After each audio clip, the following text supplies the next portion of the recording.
Ethan's been watching us since day one. Literally, me and Bob, since the first time we streamed together. So he's like maybe seen that, you know, these guys are gonna keep coming at me. I don't know. And then drama just dropped, by the way, while we're sitting here.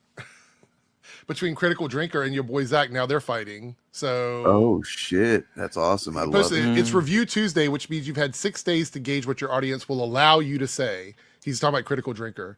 If you would just review shows as soon as they came out, like every other critic on the planet, that would make you seem more like an actual critic than a consensus aggregator. Or but see what he said about fucking RPG character creation stuff? Yeah. Holy shit. Oh yeah. And then it goes on here to say, Critical Drinker responds with, or maybe, you know, I actually have a life outside of YouTube.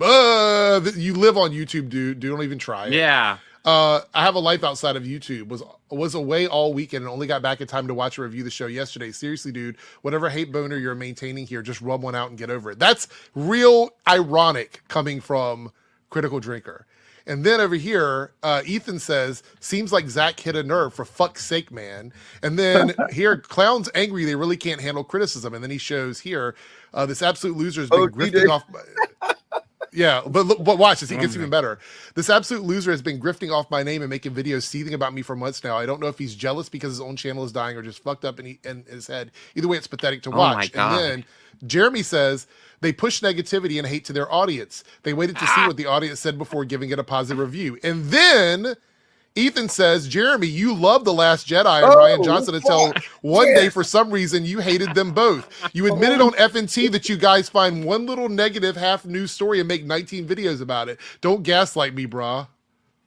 Oh dude, my did we God. did we de-radicalize Ethan with our fucking what's funny is those two stories are stories that we talk about all the time. Like, we bring it up on here all the time. So God damn, fucking high five, gentlemen. I think we had something to do with this. Jesus. I don't know why, but that drama just hyped my day. Like, I'm gonna go into work with like such a hype behind me, because honestly, like we've been doing this for a minute. And to see that some people are starting to understand that the grifting is happening and it's happening in their own backyard is pretty exciting. It's like we've been right for a while. Story. Holy shit.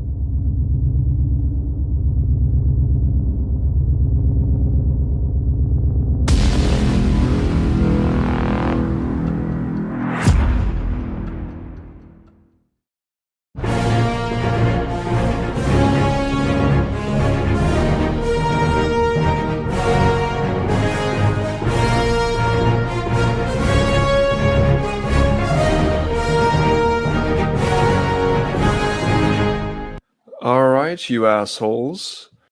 I've got a collection of what I feel like are some of the best moments that various grifters just revealing the grift or revealing that they are full of shit or whatever. And I'm curious. I'm sure you've seen a couple of my these, favorite genre. It really is a good one. I know you used one in your video with the that was the one that prompted me to do this. And so I started kind of thinking, what other clips do I know of where they just say something? It's like, come on, man, how do you not see that this is a grift?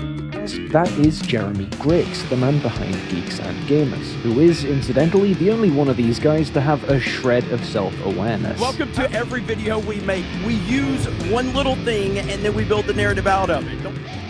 Welcome to every video we make. We use one little thing and then we build the narrative out of it. He's a former Padawan who could put out sustained fires in the vacuum of space. Sustained fires in the vacuum of space. Sustained fires in the vacuum of space. Fires in the vacuum of space. Fires in the vacuum of space. Sustained fires in the vacuum of space.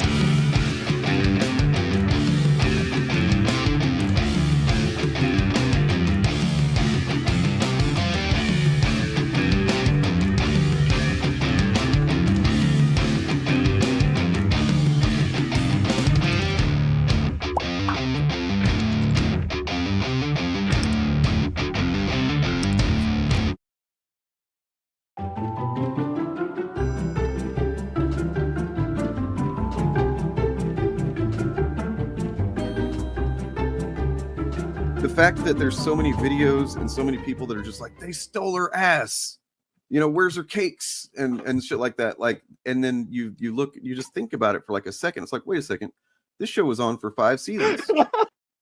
it's the one image that we're constantly seeing, right? So that's the shot from the show.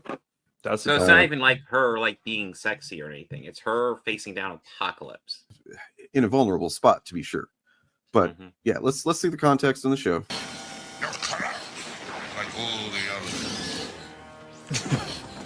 You must be exterminated. So why is it this one shot that's being, used? Yeah, surely they could find a shot of her butt, like just like not being attacked by a super I powered did villain. some looking, I did some digging, and I've got right here just kind of like the best shots from the show. If you want to look, you can go look. There's clips on YouTube.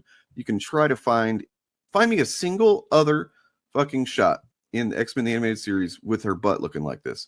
Because guess what it looks like every other time. I never thought I'd see this place again. Looks like the doc's doing a little. It's just like what it looks like in the new image. Don't get a mover. Come And, on. flat butt. Flat butt. Freak. You're destroying my child. Whatever you say, sugar. Lenore's on. Flat butt. Look at that flat butt. Why are we objectifying a fucking cartoon in the first place is really the question. Yeah, it's weird that like to prove how silly these arguments are that we have to sit here and be like, look, a flat butt on like a fucking cartoon character and just like zoom in. Yeah. Like, But- I mean, I recognize there's a how reason absurd for it was when I was doing it, but yeah. Yeah, like there's a reason for it. Yeah, this X-Men 97 stuff from top to bottom shows like the entirety of the grift, right? Like you've got missing cakes, right? Which is not a thing that matters and shouldn't matter because it's not like she was known for her ass in the show. There's that one shot that's become a meme in the last decade.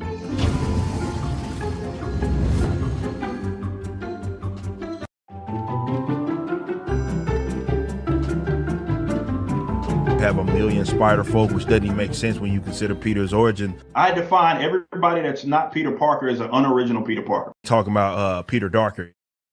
Fun fact, Eric used to like the character, even saying he's more than just a black Peter Parker, but he changed his tune when he found out he could make more money pandering to racist comic book fans who hate Miles Morales.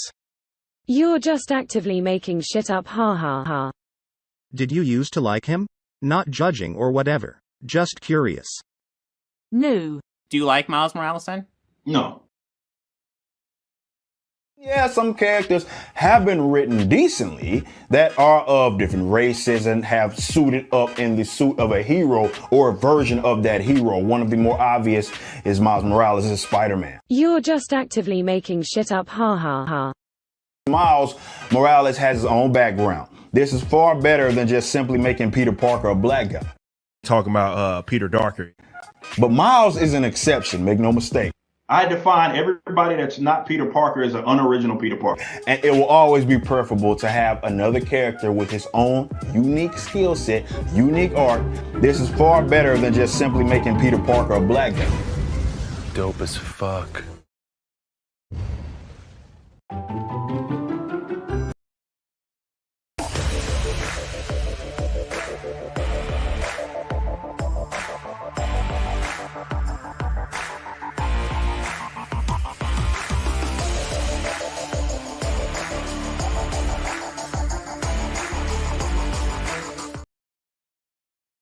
Hello, hello, hello, hello. Surprise, we're on. I'm busy. How do you do, fellow kids? I'm busy. I'm busy. Sorry. I finished my sandwich, so I figured if I'm finished doing what I was doing, then everybody else should be ready too. Sure, that's how the universe works. The universe revolves around Dane. Everybody Naturally, knows. yes, everybody knows that. It's false. No way. Not this time. It's totally me. So the universe revolves around you. So why do you elect Trump, bro? I don't understand it. I was told that I don't do enough drops anymore, and I felt like that was a challenge. I feel like you're dodging the question. Fair enough. How's everybody doing? All right. I got back from my. Hey, look. Oh, look. He wants to make an early real appearance. stars here. Early appearance from. Is it Elam? Yeah. Yeah. Oh, quick cameo appearance. Yeah. What the hell, indeed. It is quite an atrocity. It is quite insulting, especially once you hear what the quote unquote creator claims about it. You know, like it's some kind of artistic endeavor.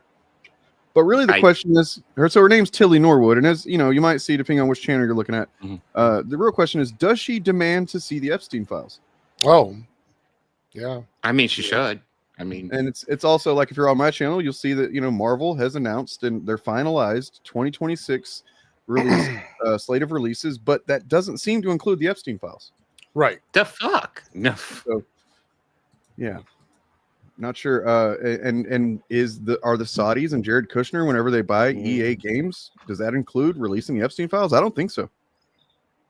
Or how about the comics are going to Saudi Arabia to perform? No, but coming out.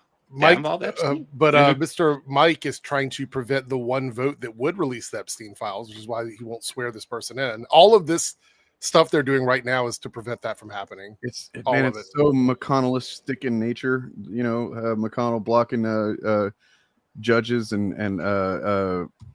Supreme Court. They don't want these. Look, if there was any time to prove that they don't want the files to come out, they're willing to shut down the government to prevent this person from getting sworn in, so that they could get the files released. We're going to talk about fan stuff for sure, but like this matters, and let's be clear whose fault this government shutdown is. It is 100% on Republicans. Yeah. It's 100%. Anybody that tries to equivocate or give you some other alternate explanation for it is fucking full of shit, or they don't know what they're talking about. All the goggly goop word salad they want to give you doesn't mean anything. The Republicans they control all of the elements of the government that would allow them to keep it open. So I learned like about the kind of the origins of the government shutdown as a political tactic, by the way. Yes. It's only been around since the 80s. And like it basically was a bad faith maneuver when it was introduced by Republicans. That's not to say it has always been just Republicans' fault. I don't think that's accurate. I think there's been probably times when Democrats probably could have done something else to had the power or whatever. But I will point out that Biden avoided shutdown 13 times. So does that mean that he was a stronger president? Yeah, I'll just say yes. Yeah. As much as I'm not a fan of Biden. I mean, Trump's gone on record saying that government shutdown is the fault of the president. That's on record. That's so, true. By the way, and I know you just mentioned a second ago, but the reason why it didn't exist before is if you didn't meet the deadline, things would not change. They would just go on as they are until you actually change things. Meaning it was a manipulation, kind of a twisting of the way things were written out in some I don't know, some aspect of government. I don't remember exactly the details, but it's basically just a bad faith interpretation of things as the way they were. And I guess it's something we got to deal with now, which is awesome, because guess what? Other democracies don't do that. But they don't just randomly shut down the government just for political points. Well, listen, I think it's worth saying they do this, and usually the people who suffer are the actual employees, which is frustrating. But at the same time, they also need the Democrats need to leverage some power here. I mean, you can't just capitulate to whatever fucking Trump wants. And that was one of the bright spots of Jimmy Kimmel, to be honest. Jimmy Kimmel kind of showed there's limits to what Trump can get away with. There will be pushback after a moment. So, I mean, I agree. Trump is really nad. I know you corrected that here a second, but I like it better like this. He's just a nad. Mm-hmm. I mean, especially in that one side of him is hanging lower than the other side now. You know what I mean? Notice that means you're healthy. I don't think it means that when it's your face. And historically, resting half your face. Historically, government shutdowns always reflect more poorly on whichever party is in power at the time, in control at the time. Yep. Doesn't matter who's actually at fault. Usually, whoever is in power is the one that gets blamed for the government shutdown. And there's also a lot of I guess some garbage about you know, just completely cutting trans people off from any health care included in the Republicans' idea of funding the government, which, surprise, surprise, you know, they just continue to make trans people, you know, the one of the smallest minorities that there is in the world and in the country, somehow are the most sinister and omnipresent evil force. No. Did you guys see that thing about that guy that he put out a TikTok or whatever, and he was like, Mike Johnson, if you don't, you know. Oh yeah. I don't know. He's in hiding right now, apparently. Yeah, he said he's. I mean, you know, he's a lawyer. He's passed information off to actual, like, what did he say? News outlets or something. Anyway, he's not the only person in possession of the information, and the stipulation is if anything happens to him, that information gets released immediately. So he claims to have Mike Johnson's Grindr profile, which, you know, can be fake. There's actually already some faked messages, and including a picture that he supposedly sent that looks pretty fake to me. Which, by the way, he said that's why he said IP address, though. I think he's trying to legitimize it by saying he knows the IP address. That's the thing. You need to have that IP address to even begin to be taken. Now, of course, this is a MAGA guy. He's going to lie his ass off no matter what and deny it. Yeah. I would have just released it. That's what I would have done, because instead of like saying, "Hey, if you don't do what I say, I'm going to release it," just release it. That's what I would have. I would have said, "Okay, you're a piece of shit. Here's why." Because that would have been another scandal they would have had to deal with. But now you've tried to do it the other way around, and you're on the run, and now it won't get released probably. So yep. Yeah, we see you, Jeannie. We see you. We know. No. Fuck it. I'm on that dark woke shit, whatever it's called now. That dark woke shit. Yeah. Yeah, I mean, look, we do need to. Dead Domain was talking about this last night, you know, on her stream, and their stream rather, and like, you know, you don't need to break your own ethics in order to not put up with their bullshit. You know what I mean? Like there's a line to walk there where you can be kind of ruthless with these motherfuckers and still not actually be breaking any of your, you know, ethical or moral boundaries, right? I mean, like my opinion on Chris Gore. People were trying to say that was going against my ethics or my logical feelings about cancel culture because he was not allowed to have a booth at LA Comic-Con for the second year in a row. And this is a guy who gave a funeral for. He did a eulogy for Star Wars several years ago, and, you know, talked like the franchise is dead, and yet has continued to, you know, shit on it and you know, be bad faith about everything. For like, no, eventually people are going to notice that. Well, I told him, I said, it doesn't break my logic because I'm not saying I'm going to advocate for people. Like, I will not cheer it on or attempt to do that. I'm not somebody that's looking to cancel anybody. I don't really have the power to cancel anybody, but no, right. Like, that's not the argument that I was making. When I'm talking about cancel culture, I am against cancel culture without any sort of accountability attached to it, where people can make changes for the better. But in this situation, I'm not going to advocate for Chris Gore because he cheered on Jimmy Kimmel. Right. So many other reasons, but that's the most recent, sure. Well, yeah, I mean, and like he made several videos about it. So my logic is consistent. It's not that I'm saying I'm happy that he wasn't allowed at Comic-Con in LA. Like, I'm not cheering it on. I'm making videos going, yeah, great. They're not doing whatever. I don't give a fuck one way or the other. But the point is, I'm not going to advocate for him. Like, I'm not going to be out here saying, oh, that you shouldn't do that, whatever. This is completely different. He even went on, he did a video where he said, I guess I'm like Jimmy Kimmel, or I'm not like Jimmy Kimmel, or whatever it was. There's no comparison really in that regard, because Jimmy Kimmel actually was government censorship. LA Comic-Con choosing not to have you there is their choice, bro. They don't want you there.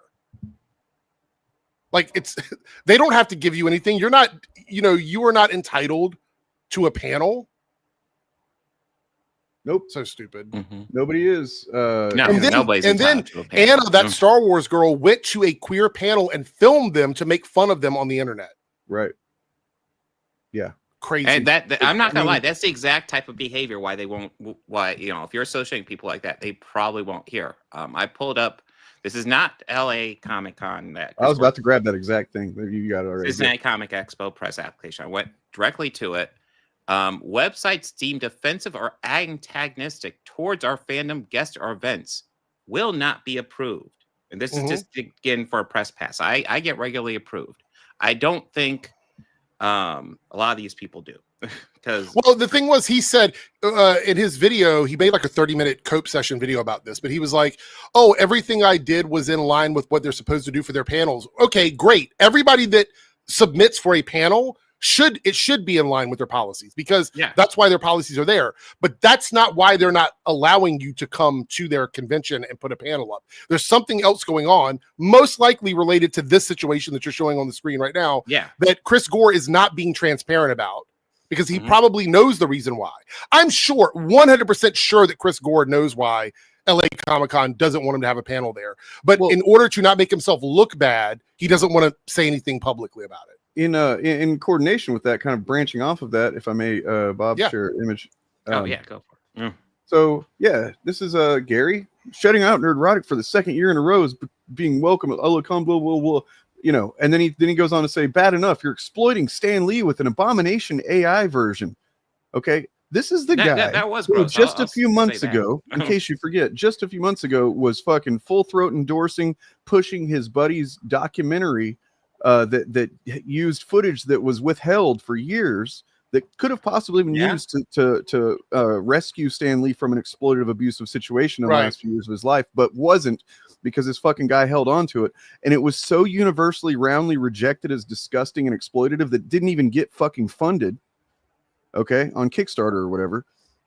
And now Gary's going to appeal to exploiting Stan Lee. I mean, we can argue about whether it's disgusting or not to, use the AI thing of Stan Lee. I think it's kind of gross. Sure. It's nothing compared to what he was pushing with that documentary. Nothing. It is fucking, in fact, I saw somebody making an argument that, if it's one thing to kind of think about Stan Lee as he's gone and rose colored glasses and like, oh, he probably would have liked the AI thing. But he was kind of a huckster, and I mean that with all the love and, that I have for Stan Lee. He probably would have been cool with it. But nonetheless, it's nothing compared to that fucking documentary that actually exploited Stan Lee while he was alive. Yeah. Right. I also want to point out, I probably wouldn't have even gave a shit about this. Like, I would have scrolled right past this if it wasn't for the fact that in opposition to Chris Gore not getting a panel, they went through and harassed panels from queer people. Right. Yeah. And it's like, why are we doing that? There's a lot of panels at these conventions that don't fill the rooms up, because that's their argument. Yeah. Oh, well, these panels won't fill rooms up. There's a lot of panels that don't fill rooms up, but you're not going panel to panel and doing head counts. You just decided to attack queer people. Well, I mean, I'll tell you what I thought when I first saw that post of a Star Wars girl with the several different panel titles and stuff. I was like, that kind of, especially in this climate, reeks a bit like targeting to me. Well, that's what I said. It was irresponsible in my video about it. Yeah. Well, I mean, Chris Gore can say, "Oh, I'm following all the rules." I already brought up the one rule he's missing that he absolutely is not following. Right. In Star Wars, like having someone like Star Wars Girl on there, and how she's specifically targeting some of these panels, and how she's going to some of these panels just to make fun of them. That's exactly the type of shit LA Comic-Con is trying to avoid. And the thing is that Chris Gore had so Chris Gore normally does a show with him, and I think his name is Andy, the other guy that streams with him. Yeah, they normally do their film threat streams, and they talk about whatever. He had a stream, the clip that I looked at the other day, with like 6 other people on it. 2 of them were this guy named Dante, and then obviously Anna that were on there. He specifically had them on there to make fun of all the queer panels that they went in to harass people in by filming them. So he had them on there, but then at the same time, he's like, I think there should have been more gay panels. I think they should be more gay at LA Comic-Con. Give us more gay panels and blah, blah, blah. I'm like, bro, you can't say that and then platform homophobic and transphobic people this is on a guy your stream. Who said that years ago, whenever, we first started doing podcasts together, me and Bob and Turf, covered when he said that Disney Plus should just have its own separate platform called Disney Sparkle and put all the gay shit on that. However, Dane, he said in his video that he doesn't think that gay stuff should be separated. He goes, instead of calling it queer something, just make it whatever it is, and then just have gay people there. So the logic isn't even consistent. It's not even consistent across that, because he was saying in that thing that he wanted like a separate Disney app for gay stuff, but then at the convention stuff, he's like, we don't need a separate gay thing. Just put him in with everybody else. So the logic is not even a consistent here's stance on it. Here's the thing. We could get a press pass or even a panel, I'm sure, if we really wanted to, if we felt like it was warranted, So I mean, jealous of Chris Gordon? No, not really. But that's also a thought terminating. Like that comment means nothing. Like, what does that even mean? Somebody can be jealous of someone and still be critical of them. So even if we were jealous, it doesn't matter. What we're saying is the truth. So that's a Cope comment from a sock account. Yeah. Who has nothing better to do than sit on our stream and say that we're jealous of somebody else while you're here shilling for somebody that wouldn't even let you lick their balls and misuse hashtags. Yeah, it's like we're pathetic losers, but that you're on our stream just to badger us. Like, the same thing when Anna said, all these gay panels are worthless, a waste of time, and then you spend time going to them. Mm-hmm. If they're worthless and they're a waste of time, then ignore them and go to something else. You said there was so much happening at LA Comic-Con that having these panels was pointless because there's so many other things going on. But then you spend your time going to those panels, missing out on stuff that you supposedly like, which goes to show me that you went there specifically to get the video clip so you could share it on social media and harass people. I don't know how often people go to conventions. I do about 3 a year. Typically, there's one gigantic panel room, and then there's like 4 or 5 other smaller rooms throughout the convention. The giant panel rooms usually reserved for celebrities and their panels. You can go ask them whatever you want. And then you have, like, sometimes celebrities will get smaller panel rooms, but that's less often. But a lot of times it'll be like the fan stuff. You have cosplay stuff. It'll just be kind of stuff people come up with that, you know, think that the Comic-Con thinks will contribute to the environment. They'll give them a panel room, typically, if they have the space. You want to see some cringe right here? This is Cope right here.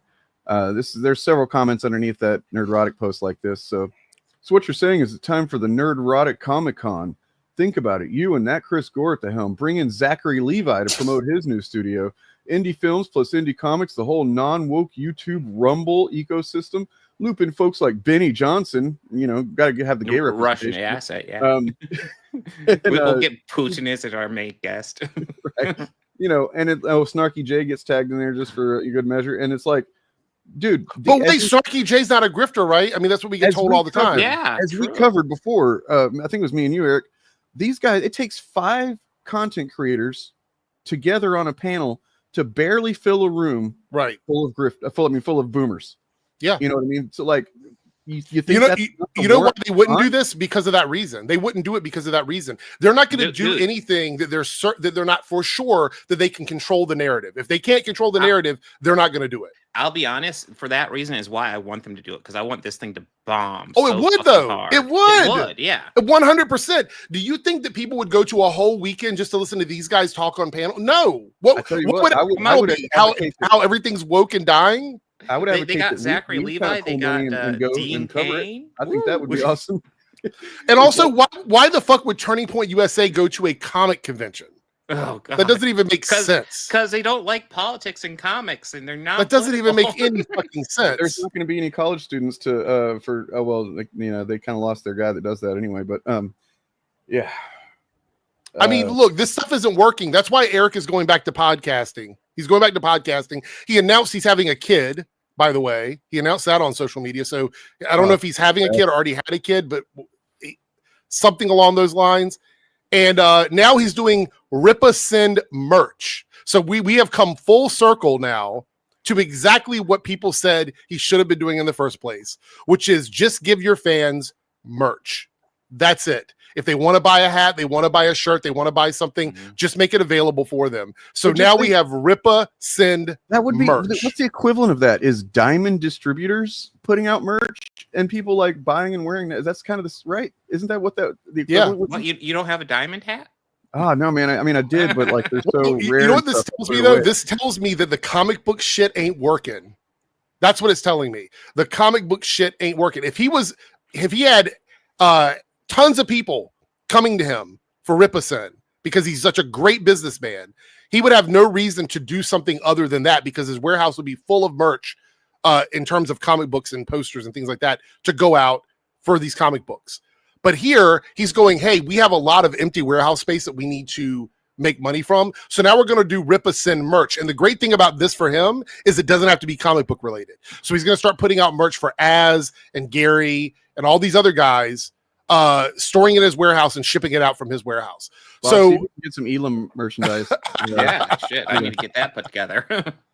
So yeah, I feel like that's what's going on with the Ripison merch and whatnot. So he's back to podcasting, and now he's just going to be shilling T-shirts and hats for all of his channel friends and stuff. So yeah. You know, we didn't really discuss if we were going to cover this or not, but Bob, you really hit something in your review of Batman #1 at the end there with Wes and his. It really does seem like he's giving it a passable review because he's I don't know if you saw. So like I covered that on stream. I think Eric got like the request after I covered it on stream because like the next day he comes out with a video after I covered it on stream. Yeah, someone requested it in my comment. I was like, I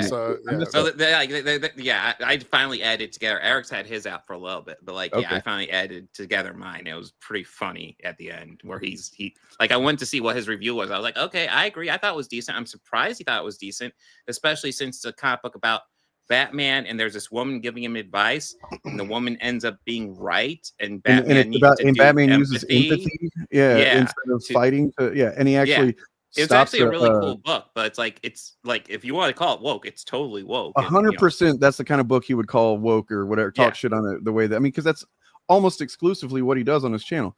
Like it's very, very rare that I can even think of him just being positive about something, and unless it's maybe when he's covered some comic skate type book or whatever, so it's notable that he's like, and of course, even still, he has to maintain his brand and also maintain the negative for the clicks by kind of saying that there's some stuff he didn't like about it or whatever, but overall he likes it. And blah, blah, and get your exclusive copy that I can provide you through this link. And it's like, be sure to use this link to get your exclusive. That I'm definitely benefiting from. Well, no, it's like the crazy thing for me is like, so the company that is sponsoring the video is actually connected to the comic book. Apparently, and that's crazy. What I think it is that that's one like almost there's a whole bunch of comic book local comic book shops that they can get exclusive covers via the publishers. So like it's pretty easy for almost any, I don't know how easy it is really, but it's almost any comic book shop can do this. They can sign some, I don't know what the deal looks like or anything like that, but they can have this shop's exclusive cover, and that's all it is. But still the thing is they are paying him to promote their variant covers. That's essentially what they're doing, which means they're definitely overpricing it.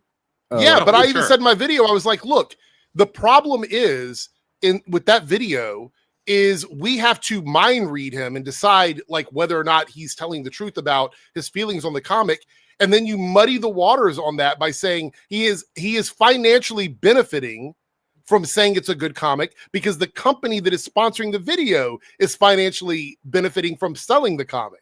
So it's just really stupid. I don't think we have to mind read him because if you've ever seen a video where he talks about, like I've watched the most I've ever watched him was toward the end of the Krakoan era of X-Men because he was really railing against those, which is some of my favorite comics ever.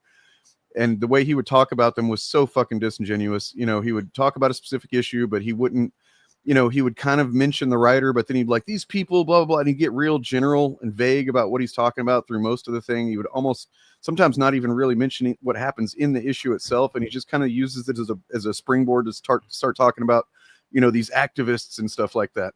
And it's like, man, fucking gross. Yeah, while you're bringing up the thing, because I really like that comic book and I was about ready to see what his response was. And again, about a minute into it, hey guys, check out the link for 616 Comics or whatever the fuck it was. And I was like, oh, that's right. He just says whatever for money. That's all we know about him. So 100%. Like it's not worth any opinion he has is fucking worthless because he just says it for money. Whatever he thinks will make him money, that's what he's saying.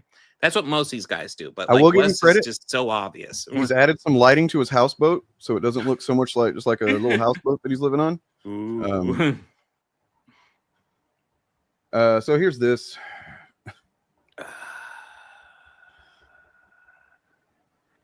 Have you seen the video? I've seen it's like a 20-second. It's bad. It's so bad. Looks. I know there's a video Eric showed that was. Yeah, that's the one that I think they've been circulating. Well, I mean, let me. Is it on your channel?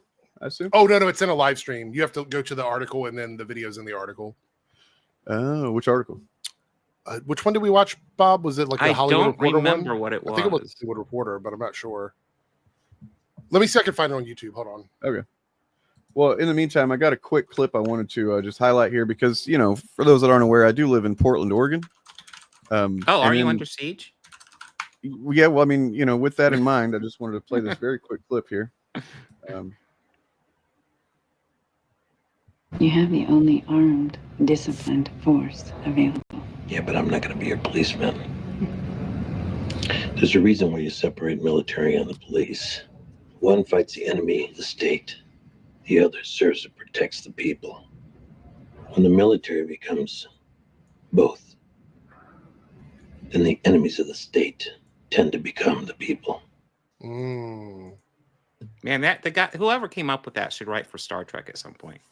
All right, I found the video. It's like a 1 minute and 50-some second video. Well, I mean, it's not awesome. It's cringe as fuck. But yeah, it gets the point across. There's a couple of lines of this video towards the end where we were all sort of like cringing a bit. So the beginning starts off kind of harmless. You can tell it's AI. Some of the mouths look really weird. I'm sure you'll notice it. When we get towards the end and they talk about this actress specifically, it's pretty rough. Here we go. There's no humans in this video, by the way. We all knew TV was dead, but thought, why not squeeze in one last development meeting? We had one rule: no missing children, no dead women, and no reboots of Heartbeat. We'd pitched this beautiful comedy, two sisters running a funeral parlor in Margate. Warm, weird, very BBC Two. The commissioner said no. AI generated 100 better. Yeah, her mouth. Yeah. That's one of the ones. Like we watched this. That one's really noteworthy. It's like, oh, what the fuck is wrong? And with it her? shows her again. We'll get to see her again in a second. But watch her mouth. Like it's bad. BBC Two. The commissioner said no. AI generated 100 better ideas in minutes, perfectly aligned to channel data, viewing figures, and optimized for the audience. The winning AI format? I know what you streamed last summer. An interactive thriller built from... Wait, hold on for a second. Let me go back to that. Did they not even correct where the letters are messed Yeah, I was up going to say the letters off. Streamed is wrong. Oh, yeah. That's not even... I guess. It looks like it's combining T and R. But it's also not even centered on the video. No. It's to the right of the video. Garbage. An interactive thriller built from your streaming history and Deliveroo orders. What? And who could forget the mental health format? Britain's Got Breakdown. Audience votes on who gets therapy. Ian Katz loved that one. I remember saying, you do realise this is for BBC Two? It tested ridiculously well, particularly among men who shop at Screwfix and women obsessed with gut health. All made for less than the catering budget on The Bear. It cast and budgeted itself. By the way, look at this person. Look what this person's holding in their hands. Like, this doesn't make any sense. Is it like you see lots of people just and a woman's snacking in this, and it's like you can tell it's a computer just being like, "What do people do while talking?" I'll just generate that at the same shit. time just seems weird to me. Man, it's just a personal preference, but I would not be drinking coffee as I eat something like that. But it's also weird that they picked the one overweight guy and they're like, we're going to put coffee and food in his hands. There's another overweight guy, but what I was thinking about is just the fact that they're making sure to make some people, you know, that don't look like perfect, pretty people, which is even more deceptive because, you know, you imagine that they have to be typing that. They're like, well, look, here's the other big guy. They got food in front of him too. There's food in front of him as well. Oh my god. Well, I think he's looking at a fucking he's looking at Erica Kirk back there from 2012 Miss Universe. Well, I mean that's part of the thing though. Like if somebody were to actually sit down and do like a little video or something like this, you don't like grab a coffee and grab like your half-eaten sandwich and sit down and do a fucking interview. Yeah. But it gets even worse though. I'm telling you, Dane, you're not going to believe what this guy says. It's going to get gross. Only bit it struggled with was consent in What was that? Worse than as here? It's the comment is very disgusting. I'm surprised they left it in the video, to be honest. But this video was AI generated apparently, so maybe they didn't have anything to do with that. Romantic scenes. We just ignored that. It wrote the whole script. Go back here. Listen to what he says here. Romantic scenes. Budget on The Bear. It cast and budgeted itself. Only bit it struggled with was consent in romantic scenes. We just ignored that. Whoa. Yeah. Whoa. It gets worse, but yeah, it's like holy shit. Yep. Damn. But let's keep going. It wrote the whole script. Claude 3, Gemini, GPT. We called it a writer's room. It even did its own Silver Mouse paperwork and immediately got Albert certified. What's Silver Mouse? Just an elaborate BBC hazing ritual. Who did it cast? Tilly Norwood, 100% AI generated by some company called Particle 6. She'll do. Now, I'm going to tell you what Particle 6 is also doing. We went over this in my stream. It's pretty crazy, but let's continue here. Anything I say, I'm already in love. Oh, let me go back. Let me go back. This is the guy. Yeah, this is the creep one. This guy is. Get ready for this. This is creepy. She'll do anything I say. I'm already in love. Girl next door vibes. She'll do anything I say. Already in love. Girl next door vibes. Look at the text down there at the bottom of that. Yeah. Mm-hmm. Keep in mind, this is not a real person, so the age it doesn't matter, right? It's not a human being, so there's no age. But she looks to be very young. Like if I were to look at this person, I would say no older than 20, probably. Yeah, maybe 21. 18 to 20 is what I'm thinking. Yeah, looking at her. But it doesn't matter. See, that's the issue. It doesn't matter because she'll do anything he wants. Right. And the thing is, like, you know, they seem to be pitching, like, honestly, rewatching this, I feel like they're pitching her more for porn, frankly. Yeah. Hold on. Let's stay on that frame for a second. I got to get a screenshot of this. Oh, God. You got an old ass man going, she's girl next door vibes. What the fuck, man? And that's the thing. Like AI is just generated from all the shit it can gather on the internet. So right. if it does something like porn, what's it generating that from? I actually saw a follow-up article to this because you know the actors union is going crazy on this one. Oh yeah. But there's a follow-up to this. They have not disclosed how they came up with any of this stuff. Like this is scraped from the internet and they're not disclosing where it came from. So we don't know where all this stuff is pulled from. 100% AI generated by some company called Particle 6. She'll do anything I say. I'm already in love. Girl next door vibes. Like if a Sunday roast went to drama school and got BAFTA optimized. But can she cry on Graham Norton? Of course she can. And it'll be clipped, okay, as I subtitled, pointed out, no, she can't because he's not fucking real. She's. What I was kind of taken aback by, there was seemed to be grown men in pink tutus running behind that lady a minute ago. Was it? I didn't see that. No, there was one interview happening. And there was people dressed up in 16th century shit. Like if a Sunday roast went to drama school and got BAFTA optimized. Can she cry on Graham Norton?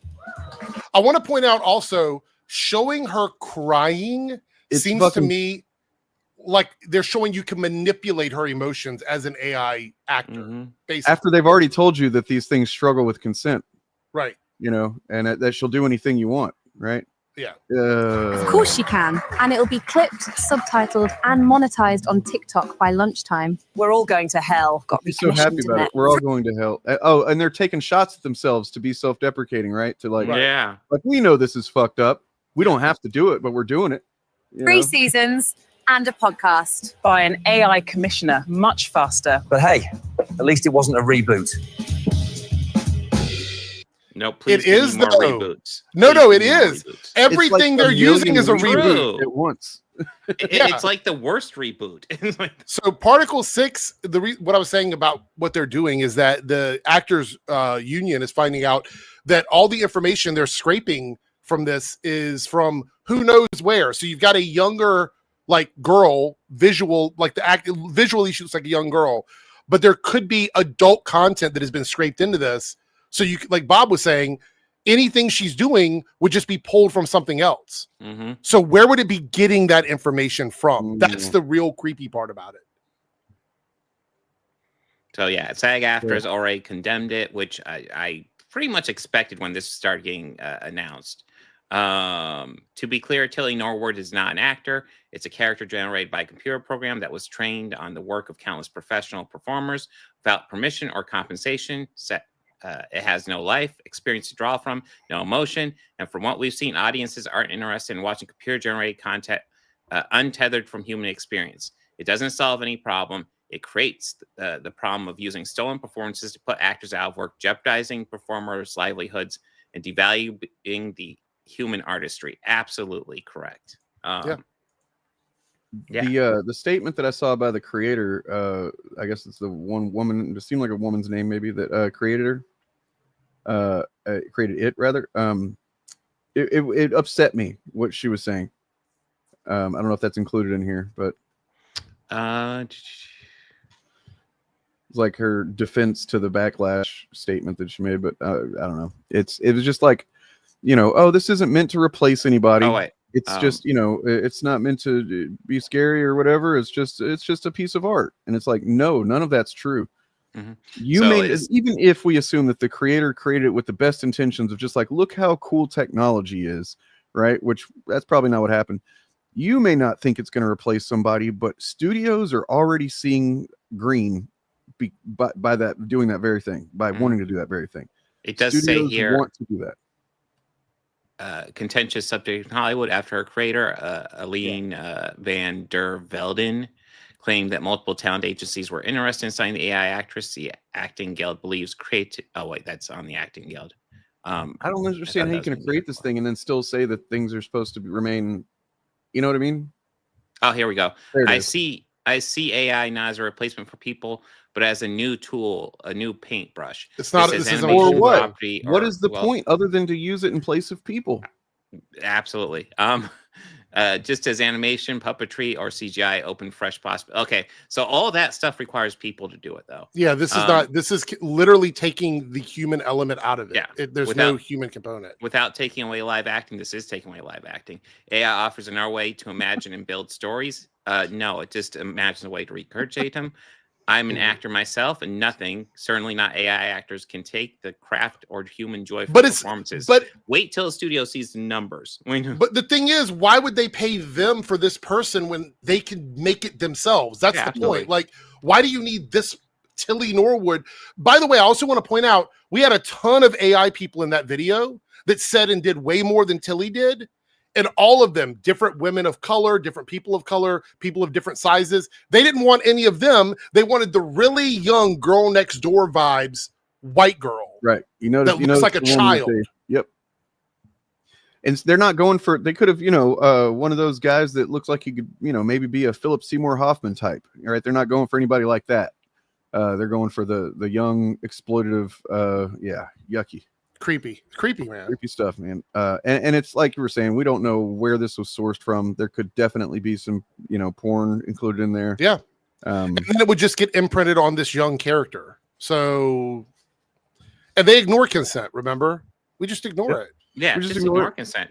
She'll do whatever you want, man. It's great.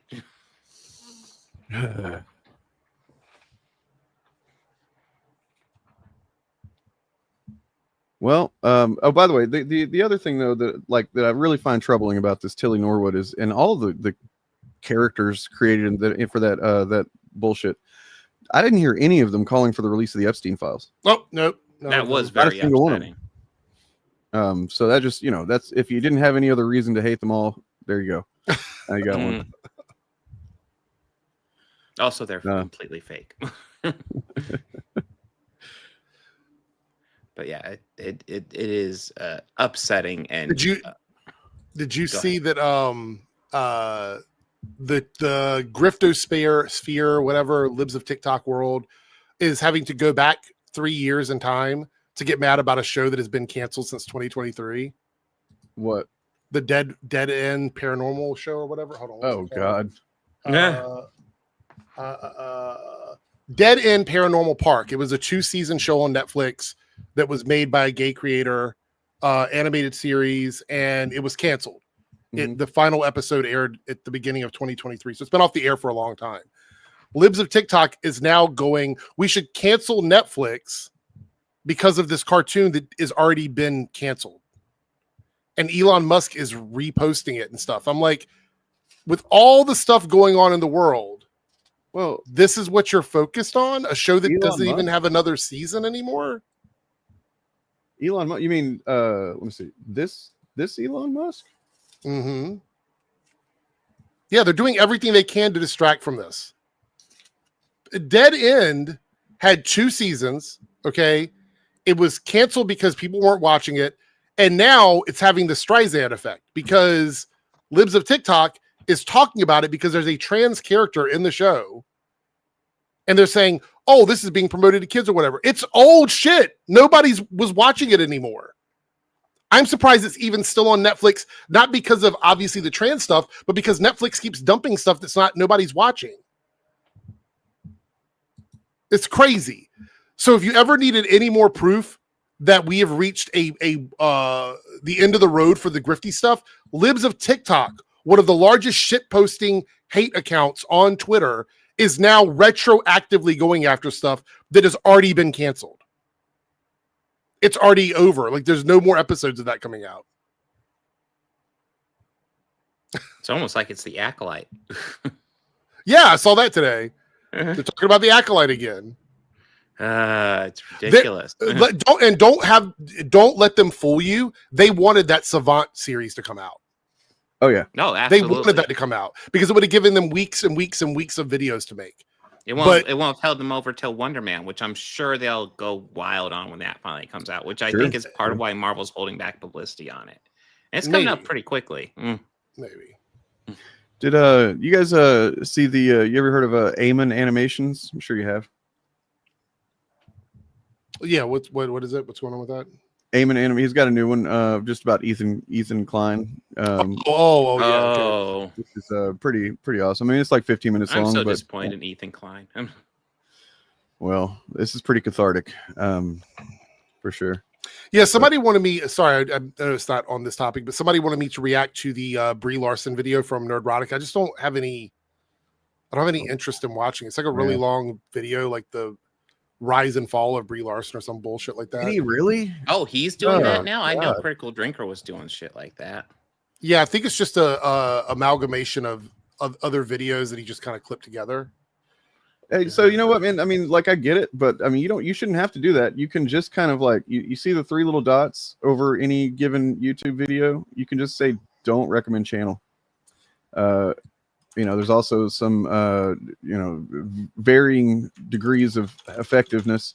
You know, add-ons you can do for your browser that will, you know, not show you certain channels and content too. So like, don't let them run you off of social media. I mean, I'm not an advocate for staying on social media, believe me, but if you got some benefit out of it and you just left because of that, I don't know, there's ways to get rid of them.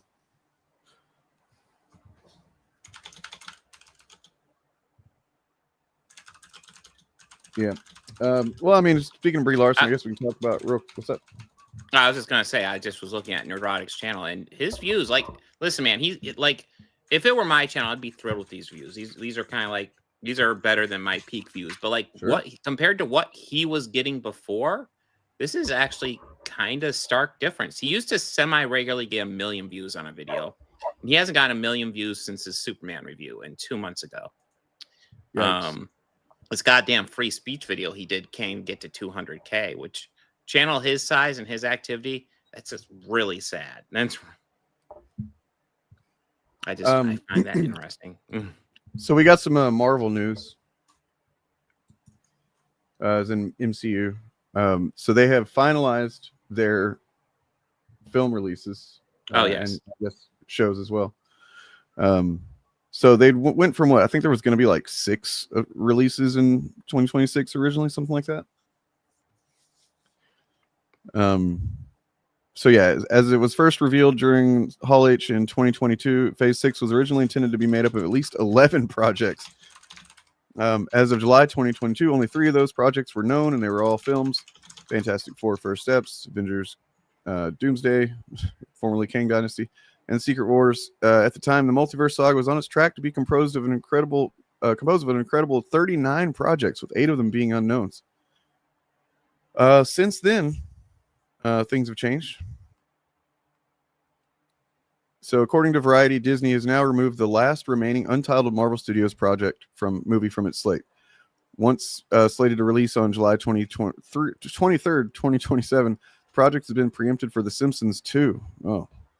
Yeah, I think what we're seeing is Disney has too many IPs and they don't have enough room to get them all out at the same time. I think that's the problem. And they don't want to compete with each other. Listen, and there's also lots of reserving of release dates.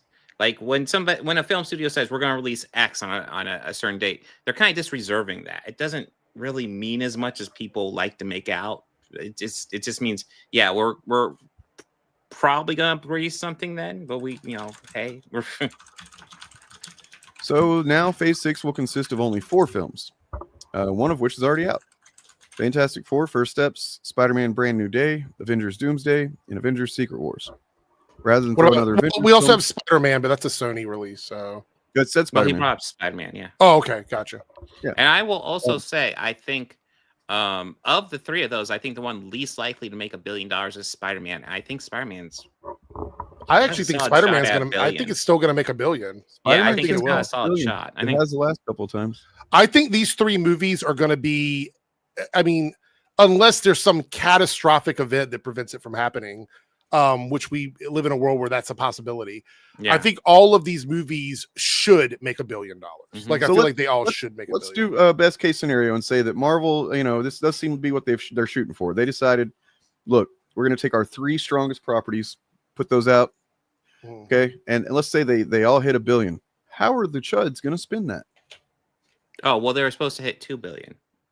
Do you know that? Or they'll just say, oh well, they had to drop a bunch of movies in order to make that happen, or something like that. You know, Well, you know exactly how they built up to the other Avengers movies. Yes. So yeah, there's that.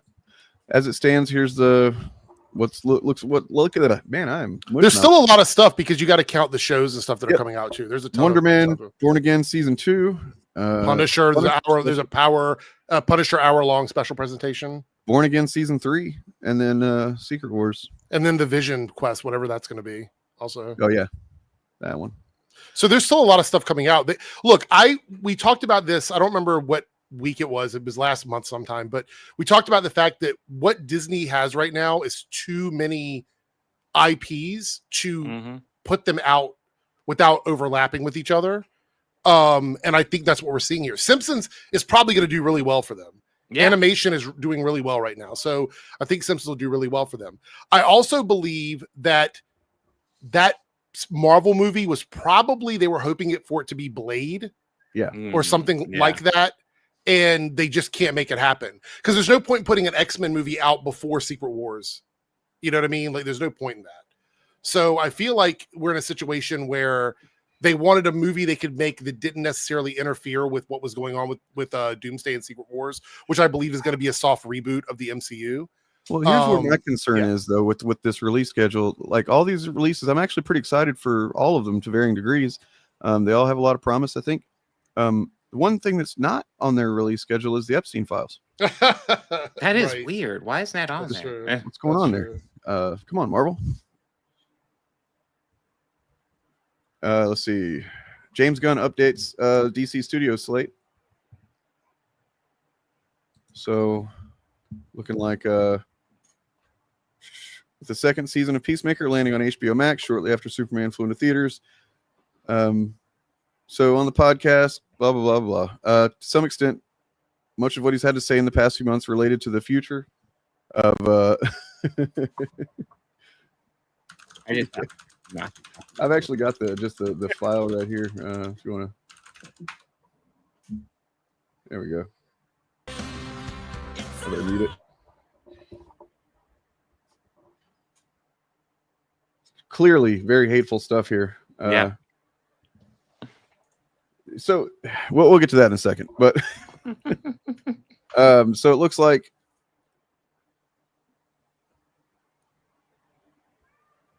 Brave and the Bold, Waller, Swamp Thing, The Authority, Booster Gold, all in development hell. Clayface, Mr. Miracle, Man of Tomorrow, and Wonder Woman progress more efficiently. And we're not even sure what Mr. Miracle is going to be connected or not. It might be an Elseworld story. We haven't been. Well, I mean, apparently Darkseid is apparently going to appear in Mr. Miracle. So yeah, I don't know if that's going to be. I feel like they would make that Elseworld because I don't think they introduced Darkseid and Mr. Miracle, to be honest. I mean, they could do something where Mr. Miracle is an Elseworld, but like there's only one Darkseid throughout all the multiverse. Yeah, that's possible. Right now, there's actually 2 really cool film scripts that I'm hoping to take to the next level, and that we have general plans for, and I'm excited about both of those, he told GQ. And then I'm excited about one TV project in particular. I don't know why we're not green-lighted on that already. It's just figuring out the budget. There's a couple of things that are very present that I'm excited about. Left open to interpretation. On the one hand, 2 really cool film scripts could be Wonder Woman and The Brave and the Bold, both of which are known to be in development. On the other hand, given how projects such as Sergeant Rock and Clayface seemingly emerged from the ether, Gunn on those two projects could be something he's yet to address publicly. Although he did say in another, or maybe it's the same interview, I'm not sure, where he said that he's not going to be focusing as much on lesser known characters. Yeah, that was a little annoying. I was like, okay. Well, he makes Clayface. That's almost certainly Well, like an executive above his head decision. You know what I mean? Where they're like, look, we'll let you do your Clayface and your Sergeant Rock, but you got to get us some Batman and some known quantities out there making. Well, I mean, when they say lesser known, what does that mean? Like, do we mean like not the like, Justice League characters? Is that it? Like anyone that's not Justice What he League? means I is think it that probably means Sergeant Rock and like, you know, maybe not Clayface necessarily. Well, but certainly means the Authority. No, he's not going to do an Authority movie now, which sucks. what it means is that yes, Blue Beetle is part of his universe, but don't expect to see him again. Don't expect. Well, it also makes me wonder, are we going to get a Mr. Terrific film? Because I thought we were going to do a Terrifics movie. Yeah, that'd be awesome. But I guess not now. I guess we won't. Well, boy, the Chuds would go wild on that one too. Yeah. So Superman, actually, we mentioned this on my podcast, but it's broken records on streaming. So right, yeah, I saw just watched your short video on that. That you both are on that. Yeah, that's pretty good. That's a good thing. It's almost like it's a good movie. Yeah, and that people enjoy it, and then the more people hear about how good it is, the more other people watch it. That's weird. Then we got Rob Liefeld going crazy over Fantastic Four on social media, which I haven't heard anything about that. Of course, God. I know Rob Liefeld's essentially gone grifter, pretty much. Oh, it's big. He's complaining about Disney, or I think it was either Disney or maybe one of the magazines, promoting the positive reception to Fantastic Four on streaming, which is typically what happens with these movies. And he's like, but what about the $120 million in marketing? Why does nobody talk about that? It's like, shut the fuck up. You are a bad grifter. You're really bad at this. Yeah. It's like they're talking about how well it's doing on streaming, and he's like, well, what about the money spent? And it's like, what does he have to do with kind of irrelevant, bro. And correct me if I'm wrong, but I think what he has to do with it is in the 90s, his studio was hired out to do Fantastic Four, starting with New *1s during the Heroes Reborn era. Wasn't one of his Fantastic Four, I think? No, he did Captain America, I'm pretty sure. He was given Jim two Lee at did first. Fantastic Four. I think he was given two different titles and he fucked one up immediately. I want to say that his Heroes Reborn Captain America was one where we got the fucking puffy chest. I'm pretty sure that's it. So here he goes. This is what his tweet says. Why leave off the extra $120 million for marketing? You know, the commercials, the billboards, the junkets, the entire ad campaign needed to do Superman bust to break even. And then he follows that up with, my entire adult existence, the marketing was this is a lie, by the way. This is a lie. And I'll tell you why here in a second. But he says, my entire adult existence, the marketing was part of the reported investment. Not true. That's not true. This last year, the studios have moved those marketing ad numbers obscured or removed entirely as to lower the bar and give the appearance of success by just saying film budget only. That's only part of the sizable number. No, you fucking idiot. Advertising in general, and we've talked about this many, many times, is part of a loss package when it comes to making movies and TV shows. It is a bulk number that no one knows the exact figures on. So when somebody says rule of thumb with marketing, that means they don't fucking know. Yeah. Right. So that's why you don't include it, because we don't know what it is. Secondly, we also don't know any ancillary money that's coming in. We don't know any brand deals that were made when it comes to marketing. So all those things you listed off, some of that gets taken care of with like deals they make, like with different companies. So Pizza Hut or McDonald's, or maybe they offer interviews in exchange for something else. All of those things count. You're trying to like say it's a negative, but you're not even being honest about why you think it's a negative. I mean, I've been seeing fucking Fantastic Four cereal boxes floating around. Yeah, that is pretty much free publicity for Marvel. In fact, they probably got money for. No, they did get paid for that. Yeah, I've already looked it up. Anytime a company, whether it be Burger King, Cheerios, Pepsi, anytime they put a character from a movie or a comic book on their product, they have to pay Marvel for that. It's not the other way around. Because it just they pay Marvel for that. To think about who benefits more from that kind of deal. Do you really think that cereal boxes are putting butts in seats? No. Yeah. But Marvel doesn't give them money to put their IPs on their bottles. Right. That makes no sense whatsoever. It's fucking stupid. Mm-hmm. Why would they do that? Why would they pay them to put their intellectual property on their boxes and bottles?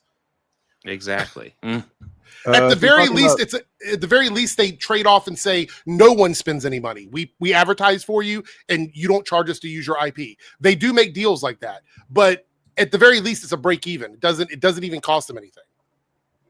The numbers by your name in chat are like just generally like engagement and how I don't know how it values that really, but you know. Yeah, you get like XP, and then I guess if you win, you get a prize. I used to say, hey, if you wanted me to pick a specific topic and you win that, I'll give it. But people it's weren't gamifying really chat contributing, so it didn't really matter.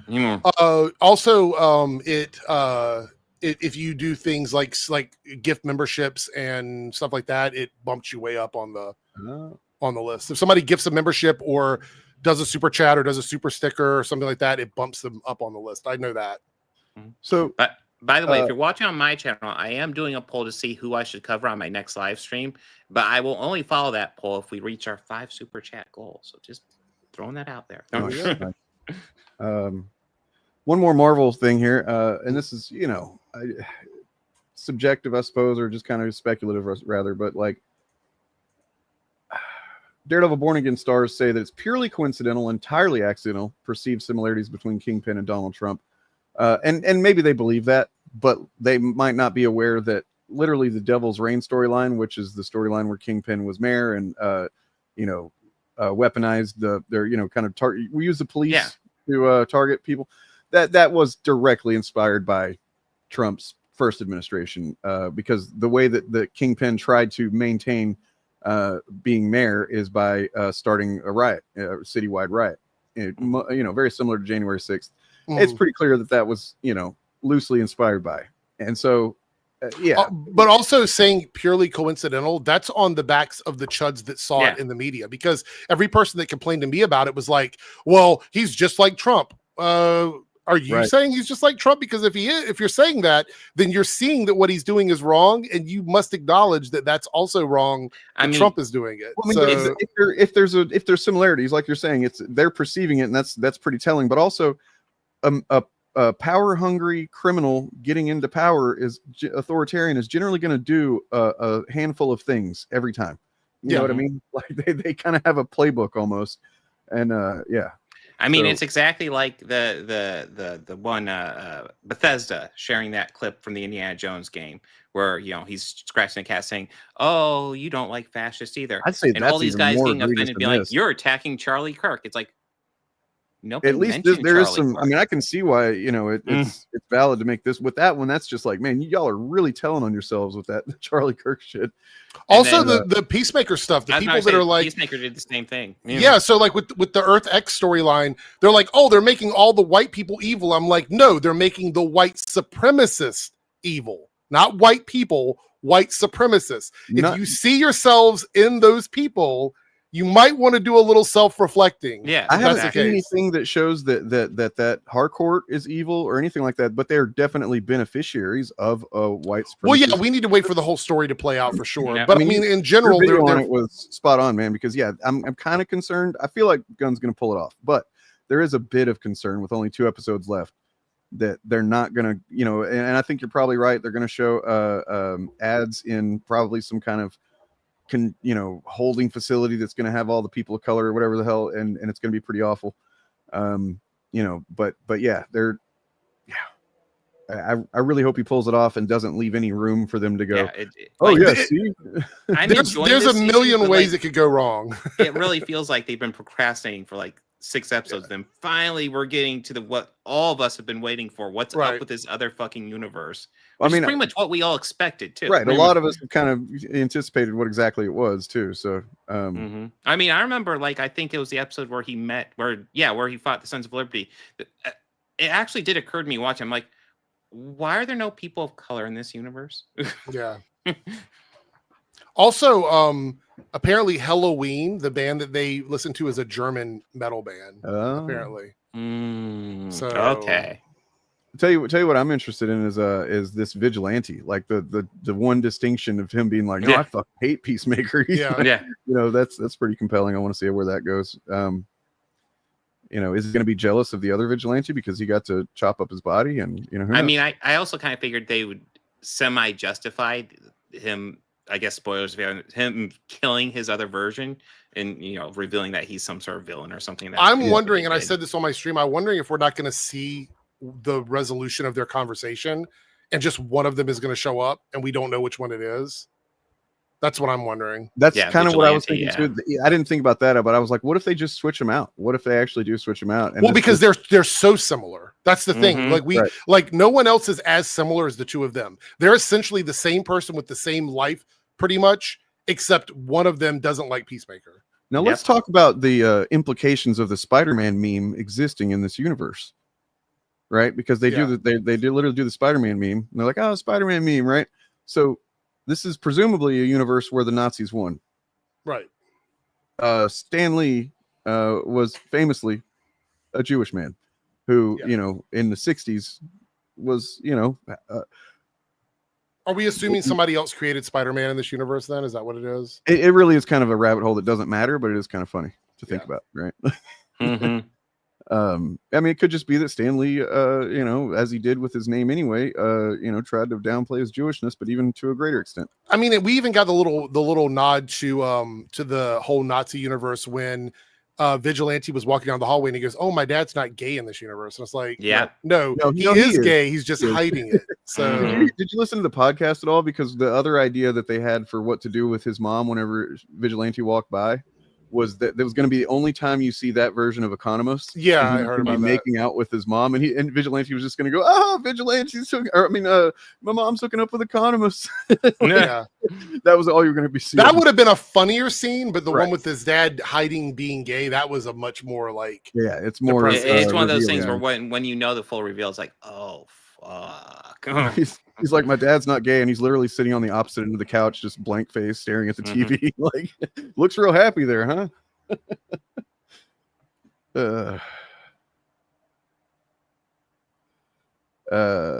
Yeah. So I mean, you know, I've seen some people. You know, your level of concern is about, you know, I think that's appropriate in your video, Eric. But I saw some people that are just like, there's no way they're going to be able to do it right, you know, blah blah blah, and he's gonna fuck it up. And I don't know. I feel like you know, they said that they should have shown more stuff at the end of this episode, the most recent one. And I'm like, I feel like they gave you with just a single line and then the action of everybody running toward ads, but the single line of one got out. I'm fine with the way they ended it. I think we just need 2 very long episodes now. We need like 2 40+ minute episodes to get all this taken care of. Yeah, my specific issues with this episode are not really the episode itself. I think it was finally scripted, finally put together. I just thought, I think I would have liked it if it came like as episode 4 instead of episode 6. Yeah. I mean, considering we'll see. One of the things that I think we can, really thinking about James Gunn's filmography and stuff, is that he's very good at packing a lot of, you know, relevant information and stuff into a runtime. You know, when you think about just the Superman movie, there's so much shit that happens in that movie, right? But I mean, it doesn't ever feel. Yeah. We'll see, because as much as I am concerned, as you know, I've brought up, he does have pretty much a pretty spotless track record when it comes to comic book stuff at this point. So it's like, let's see, let's let him cook. I mean, I doubt it. I mean, that's not really a thread that needs to be followed up on, I don't think, because I think it's a fun. If they do, then cool. Yeah. If they manage to put that in there, he's just like, I'm leaving you. My biggest concern, and this is what I said on my stream, was that they will not be able to fix the problem because the problem is systemic and it's too large. Yeah, you can't fix that world. You just gotta. The only thing they can do is try to get you know, anybody that doesn't want to be there. You know, perhaps our vigilante sacrifices himself and the other one comes along. Who knows? Something like that. We do need that. I mean, that's one way to fix it. You know, just GI Robot in there. Could you imagine just putting GI Robot on that world and letting him go crazy? Here you go, Yes. GI Robot. Have fun. I mean, maybe that's a way to wrap up because they don't seem to have too much for Vigilante to do. But maybe like at the end here, it'll be something big where, yeah, maybe the other Vigilante dies and maybe he stays behind to continue the fight. Then I don't know. That could be interesting. I mean, look, actually now that I think about it, the GI Robot thing isn't entirely impossible. We have Rick Flag Sr. as a connective thread. You know, GI Robot is still around. They have. He might be like, hey, I know a guy that you know, and he might just go to a bunch of different, you know, of course it doesn't seem like where he's going with this. He seems a little bit more sinister in his intentions, but you know, what if he did go pick up a bunch of GI robots from various dimensions and just dropped them in the Nazi dimension? Oh god. Oh, the other thing is we have that alien that we still don't know what the relevance of that creature is. So far it's just been like a joke. He never says hi, he's an asshole. I mean, that's a good question too. Were the Epstein files released? Almost certainly not. Maybe that alien has the Epstein because files. that would take, that's how you would take that whole system down, actually, is yeah, I'm gonna try not to think about it because it does seem, the more I think about it, the more it would be kind of disappointing to, and it's almost certainly not gonna. I think whatever cool shit we think of is not going to happen. It's probably going to be something completely outside. I do think the most likely thing is the Vigilante thing. I think we will get a switch of the Vigilante character because they're both exactly the same except for not liking Peacemaker. Which would create an interesting dynamic between him and Peacemaker in the next season, where he's like, I don't know, either still hates him or he's trying to, you know, learn to be okay with him or whatever. Who knows? And he probably has a good relationship with his mother, which means when he comes back, he'll start being nice to his mom, and she's not going to know how to deal with that because they made a point of showing how much Adrian hates his mother. So, yeah, I think that might be a situation we have to see. So thank you for pointing that out because I did not click on that when I saw it on the side of the Russo brothers posted a black and white photo on Instagram on September 30th with the caption "Look hard," recalling their cryptic in-game photo from 2018. The image shows a soundstage with lighting rigs, triangular structures, and a seated figure, sparking widespread speculation about its meaning for Avengers Doomsday. Fans immediately began analyzing the shapes in the photo, pointing out patterns resembling A, X, and 4. Oh, suggesting Avengers, X-Men, Fantastic Four connections. Others noticed a hooded silhouette resembling Dr. Doom and references to the TVA and Doomsday Clock visuals. Huh. So let's check this out then. You guys looked at this yet? I haven't seen it. No, I haven't heard this yet.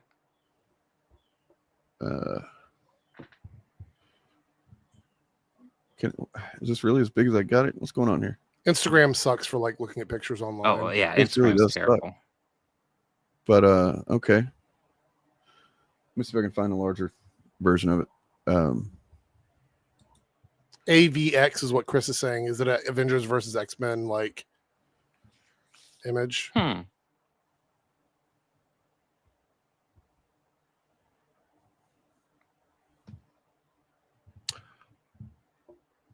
Yeah, I see. I don't know what's that line for. I guess it's connecting the A to make a V, I think is what it's doing. Huh. Oh. I mean, honestly, that would seem like something that Marvel, I mean, I remember back in the day, whenever during the Avengers versus X-Men comic book series as it was playing out, you know, I was doing a podcast back then and somebody asked me like, you know, what do you think is going to be, you know, the most likely outcome of this? And I was like, I don't know, man. Knowing Marvel, they're going to do like Uncanny Avengers or some shit like that. And that's exactly what they did. Like, I've got a pretty good track record. So, I mean, if they have decided that the way to go is to, you know, like we just looked at, reduce the number of just, you know, smaller projects on film, and just like we just need to go for broke and literally make more money, that would be the logic I think they would go with, is just to kind of, but from what I understood, based on what I believe to be somewhat credible leaked plot information about Doomsday, is that the Avengers versus X-Men thing was going to happen in that movie. And that either by the end or at least the beginning of Secret Wars, they would, you know, kind of come together or whatever. But like, yeah. I don't know. We'll see. you know, it could be. I don't know. Really don't know. I mean, what I really hope is that we're not going to get. Please don't stretch out the old X-Men characters, actors thing, right? Like we just need new X-Men. See, So I bad. want West Coast X-Men. What? You mean whenever they were living in, on Utopia off the coast of San Francisco? That'd be amazing. I mean, I want Krakoan X-Men, but we're not going to get Krakoan X-Men. God damn it. Yeah, I don't know. Well, we want to look at this David Cross thing? Yeah, real quick. I just wanted to. Yeah, go ahead. Oh. Well, because this is a much smaller topic, I did want to talk about that for sure. Oh yeah, I have that pulled up as well. And actually, it has a bridge, being the Saudi Arabia thing. Saudi Arabia is making some efforts to legitimize themselves on the world's in the world's perception as being not the government that ordered the sawing up of journalist Khashoggi, and apparently more recently another guy that got killed or something. As well as, you know, literally, from what I understand, employing slaves, the royal family, and well, are you saying Saudi Arabia is not the best government? No. Unless, I mean, if they're wanting to pay me to come tell some jokes, then I'm not saying that. Yeah. But as of now, since they haven't offered me, I am saying that. Yes. Mm-hmm. I mean, another thing to point out: Saudi Arabia has not released the Epstein files. They haven't. I mean, famous free speech nation, Saudi Arabia, is not being forthcoming with the Epstein files. I can't believe it. Yes, there's that. I wonder if each other, because EA has long been one of the targets of the game corner of the chud grifters. They've shit on EA for quite a while, and there's some very, very valid reasons to shit on EA. Yeah, EA really sucks as a company. These are the kings of the loot boxes here. I don't play EA games specifically for that reason. They're predatory. It's a predatory company in general, but I mean, maybe they'll get less predatory under Saudi and Jared Kushner ownership. Maybe. Sure. Well, sure. okay. So I used to play. There's a company called Scopely, and they owned Marvel Strike Force, which is a mobile game that I used to play quite often. I started playing it during COVID, quit years ago because of this. But when I played them, Scopely did monetize the game, obviously, because that's how mobile games make money. But the game still had a lot of access to playing it free without the monetization of impacting the game in a big way. Then a company from Saudi Arabia purchased out Scopely. And over the next year or so, the game became almost unplayable without spending loads and loads and loads of money. Yep, so I'm not really surprised that they purchased EA. It's the one that's already set up for that. So yes, they already are. Saudi Arabia already owns about 10% of EA. And this is apparently, the deal valued at $50 billion would be the largest leveraged buyout in history. Does that mean like in any capacity? That seems crazy. Anyway, so I think what I'm seeing here, I just did a little research, is they are going to invest heavily in esports.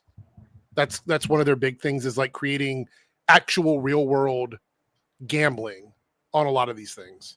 So and probably almost certainly start paying people from around the world to come to Saudi Arabia to do their esports championship type thing, probably. Yeah, most likely. Yeah. The negative stuff is the esports stuff. The basically doing that. Minority stakes in big publishers triggered internal and public unease. Although there's not a lot of proof of them doing that with any of the other companies they've been a part of, but that's all with minority stakes in the company, with the exception of a couple of them. Private equity style risk after takeovers, recent Saudi-backed buyout, leveraged buyout activity has raised standard private equity concerns, large debt loans, cost-cutting pressure, potential short-term profit focus that can affect studio staffing. So basically, like firing people and trying to consolidate jobs into different departments. I see. Let's see.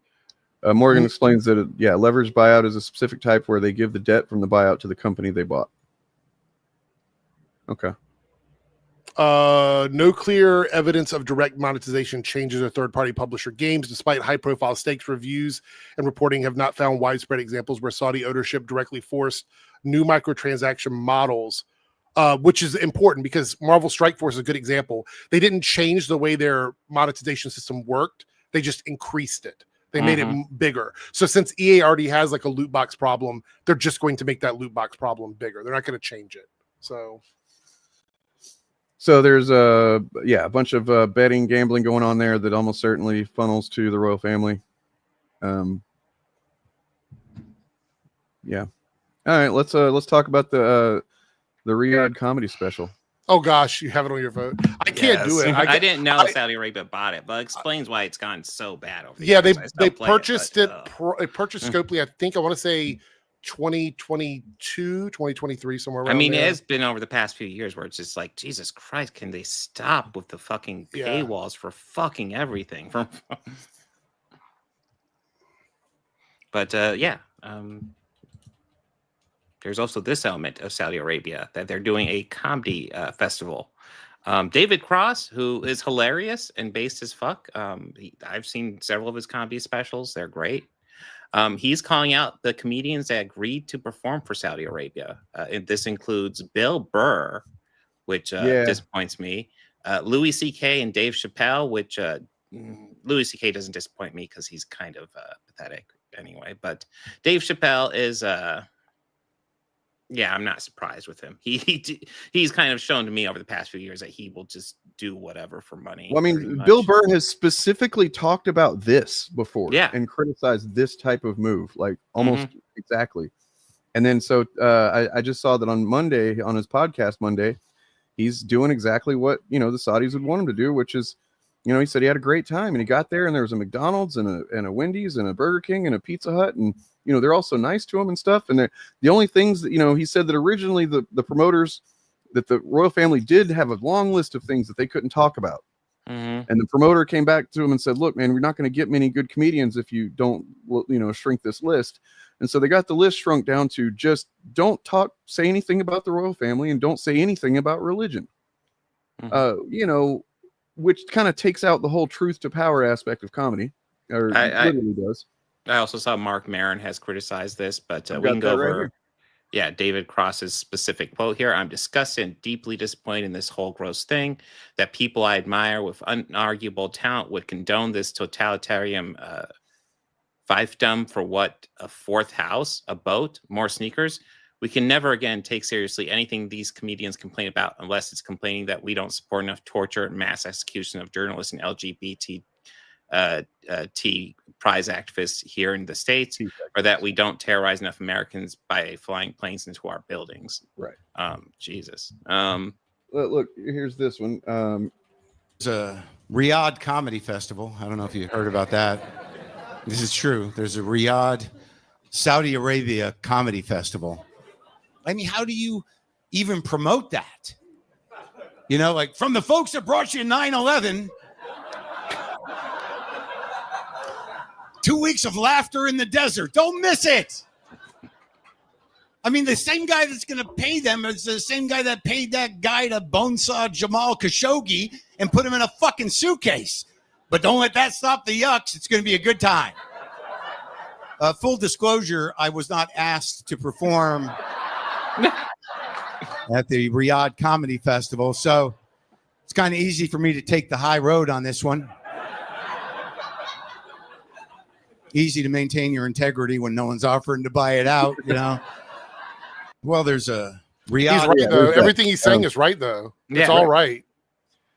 Well, who else has enough integrity that they would not, absolutely would not go if offered? World famous comedian Chrissy Mayer. What's the big deal with taking money from Saudi Arabia? The alternative is taking money from Jews in Hollywood. One isn't any better or worse than the other. It's the same now. This is not exactly the screenshot I thought it was, but it's the follow-up too. What the previous it's telling. Yeah. Sure. I mean, the one thing we're seeing now is all of these standards they said they had like 2 or 3 years ago are gone. There's no standards with these guys. It's no surprise to me. We all knew this. Right. We knew that none of them held any real ethical standards. Well, I mean, We as knew I this. pointed out, you know, I don't have a following at all on Twitter, but I did point out here, misethical standards here. You know, literally co-hosting InfoWars, which is, you know, known for harassing the families of dead children and telling families that their children But are dead. it's just jokes, guys. It's just humor. That's why it's just But humor. yeah, she says, truthfully, no, I actually would not. This was in response to whether or not she would go to the Riyadh thing if she was asked. Well, first of all, she would not be asked. She wouldn't. Nobody. Well, I they mean, don't know who second of all, listen, we all know these people will do anything for money. They're offering her money. She's going. Well, and you may notice if you've seen the poster or the list of the comedians that were going to be appearing, I don't know if there is a single woman included in that. From what Probably not. I would say probably not. So, let's see. So other people said, ooh, yeah, here's more of a complete list. Kevin Hart, Pete Davidson, Russell Peters, Gabriel let's talk about Iglesias, Pete Davidson for a Wayne second. Brady, Jeff Ross, Tom Segura, and Hannibal Buress are all scheduled to appear here. Pete Davidson, who his father died in the Twin Towers on 9/11. Crazy. And like, I guess he just doesn't see any, like, it would be one thing. Yeah, Whitney Cummings is one of them. Okay, sure. It'd be one thing. I think so.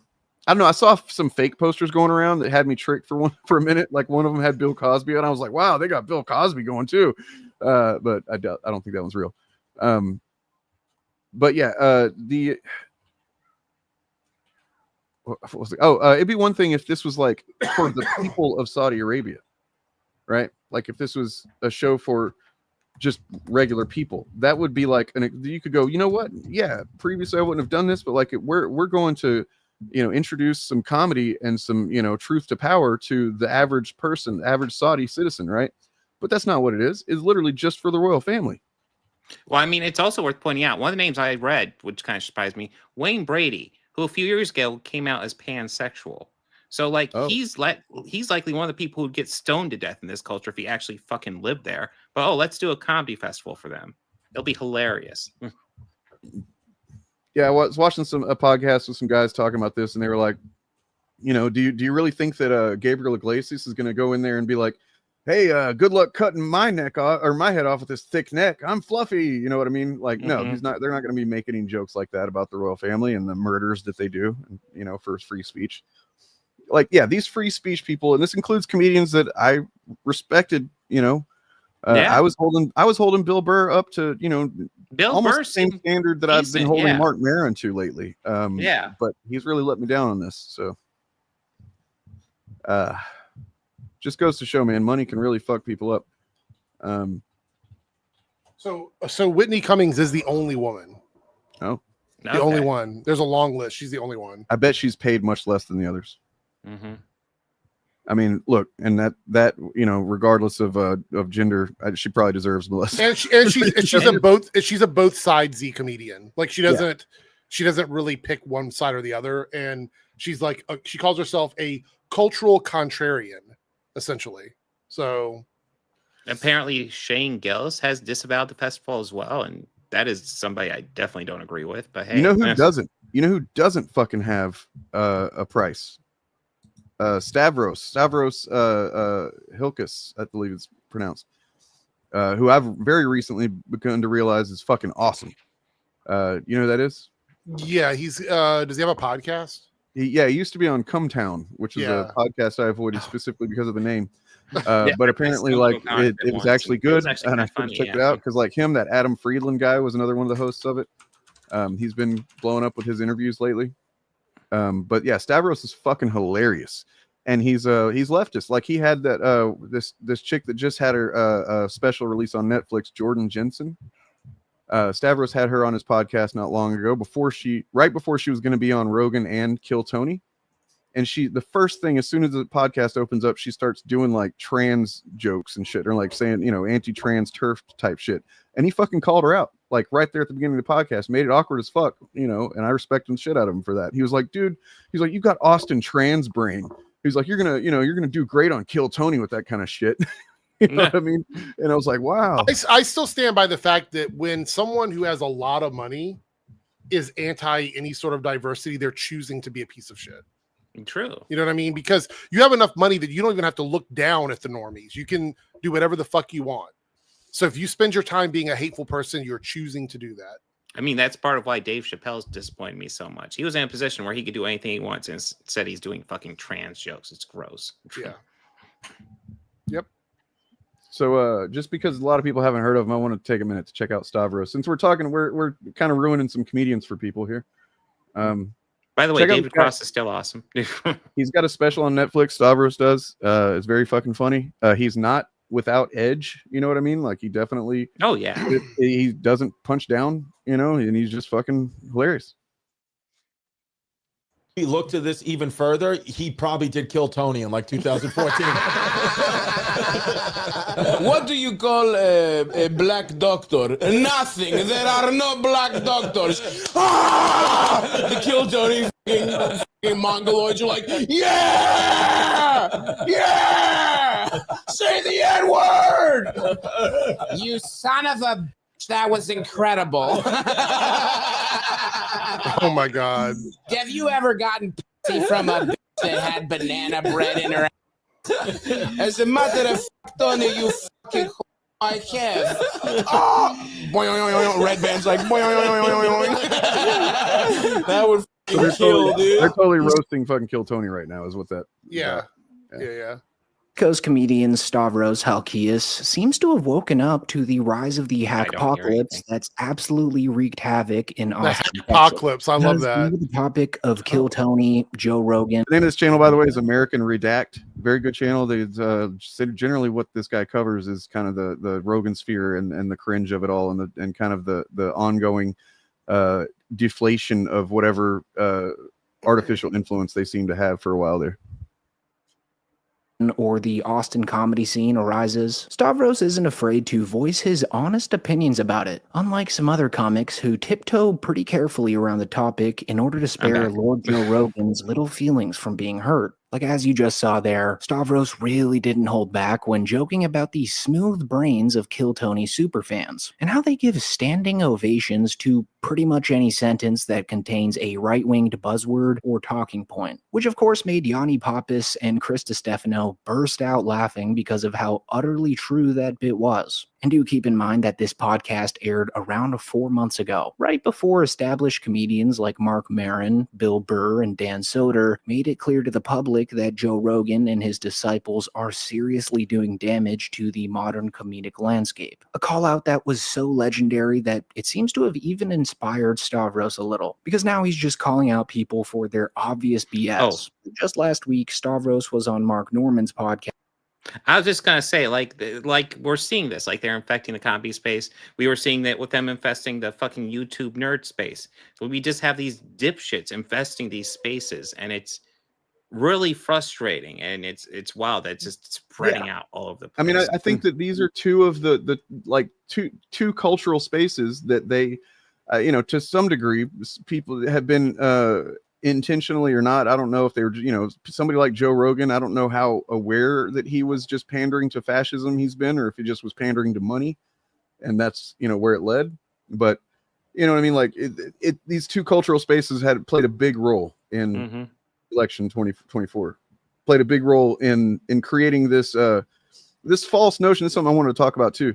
The idea that these people, the chuds that, you know, we tend to cover and whatnot, they seem to think that winning an election means that they won culture and they get to dictate culture now, which is just fucking entitled, absurd, and not true.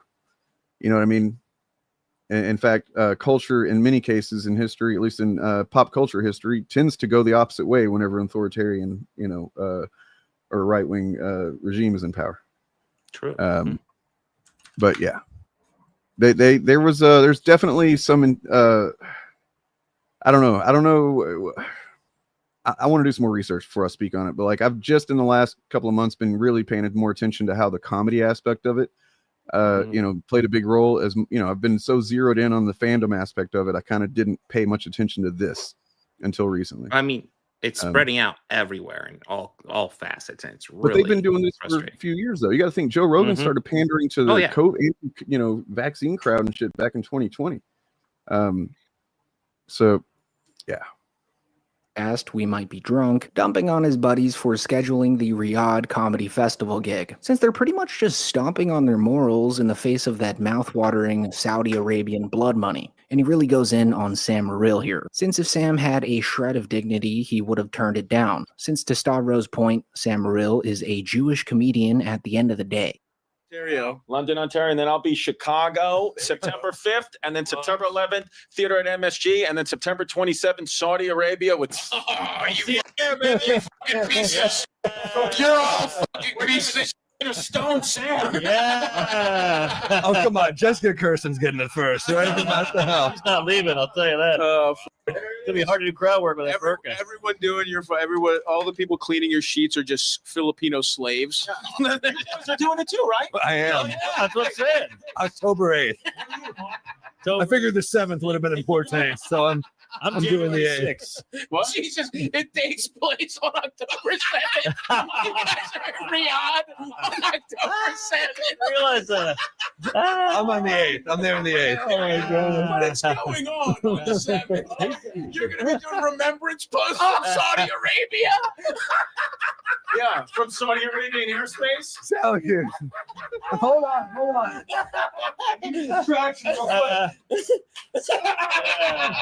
All right, that'll do it for us. So good on Stavros for calling this whole Riyadh Comedy Festival disaster out there, because everyone who's on that lineup are officially the most soulless, money-hungry comedians alive. Like, they're basically telling their audience that they do just about anything for the right amount of money, which also makes you wonder. Oh, shit. I don't know whose channel this is on. Oh, it's Eric Debunks. There you go. Hey. Oh, no, actually, I call my gifted memberships Eric Debunks. I got some too. I have actual fandom memberships from Low Watermark. Fuck yeah, thanks, man. Oh, and Organized Chaos. All of us. Hey, thank you. Hey, actually, Low Watermark, we haven't seen you for a bit. Good to see you. That's based. Good to see you around, man. Yes. I hope you're doing well. Spent some time in like a Guatemalan prison or something like that. He said. He got a tan and then got rounded up by ICE. I think is what happened. If they would have gone to Germany in the 1940s and performed there if the evil Austrian painter offered them enough bread. Like, it's almost that insane. And also, just on a quick side note, Bill Burr really disappointed me here. I mean, after everything he's done this year, from calling out Elon Musk and the idiot podcasters who platform those guys, I truly thought he was better than this. At least Stavros had the integrity to turn the money down, since he was most definitely offered. He was offered.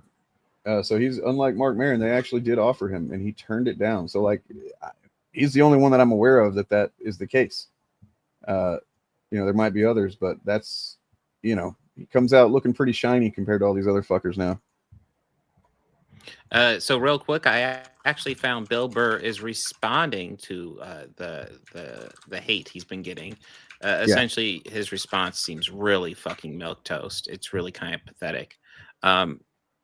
It was great to experience that part of the world, to be part of the first comedy festival over in Saudi Arabia. The royals loved the show. Everyone was happy. People were doing the festival, were thrilled.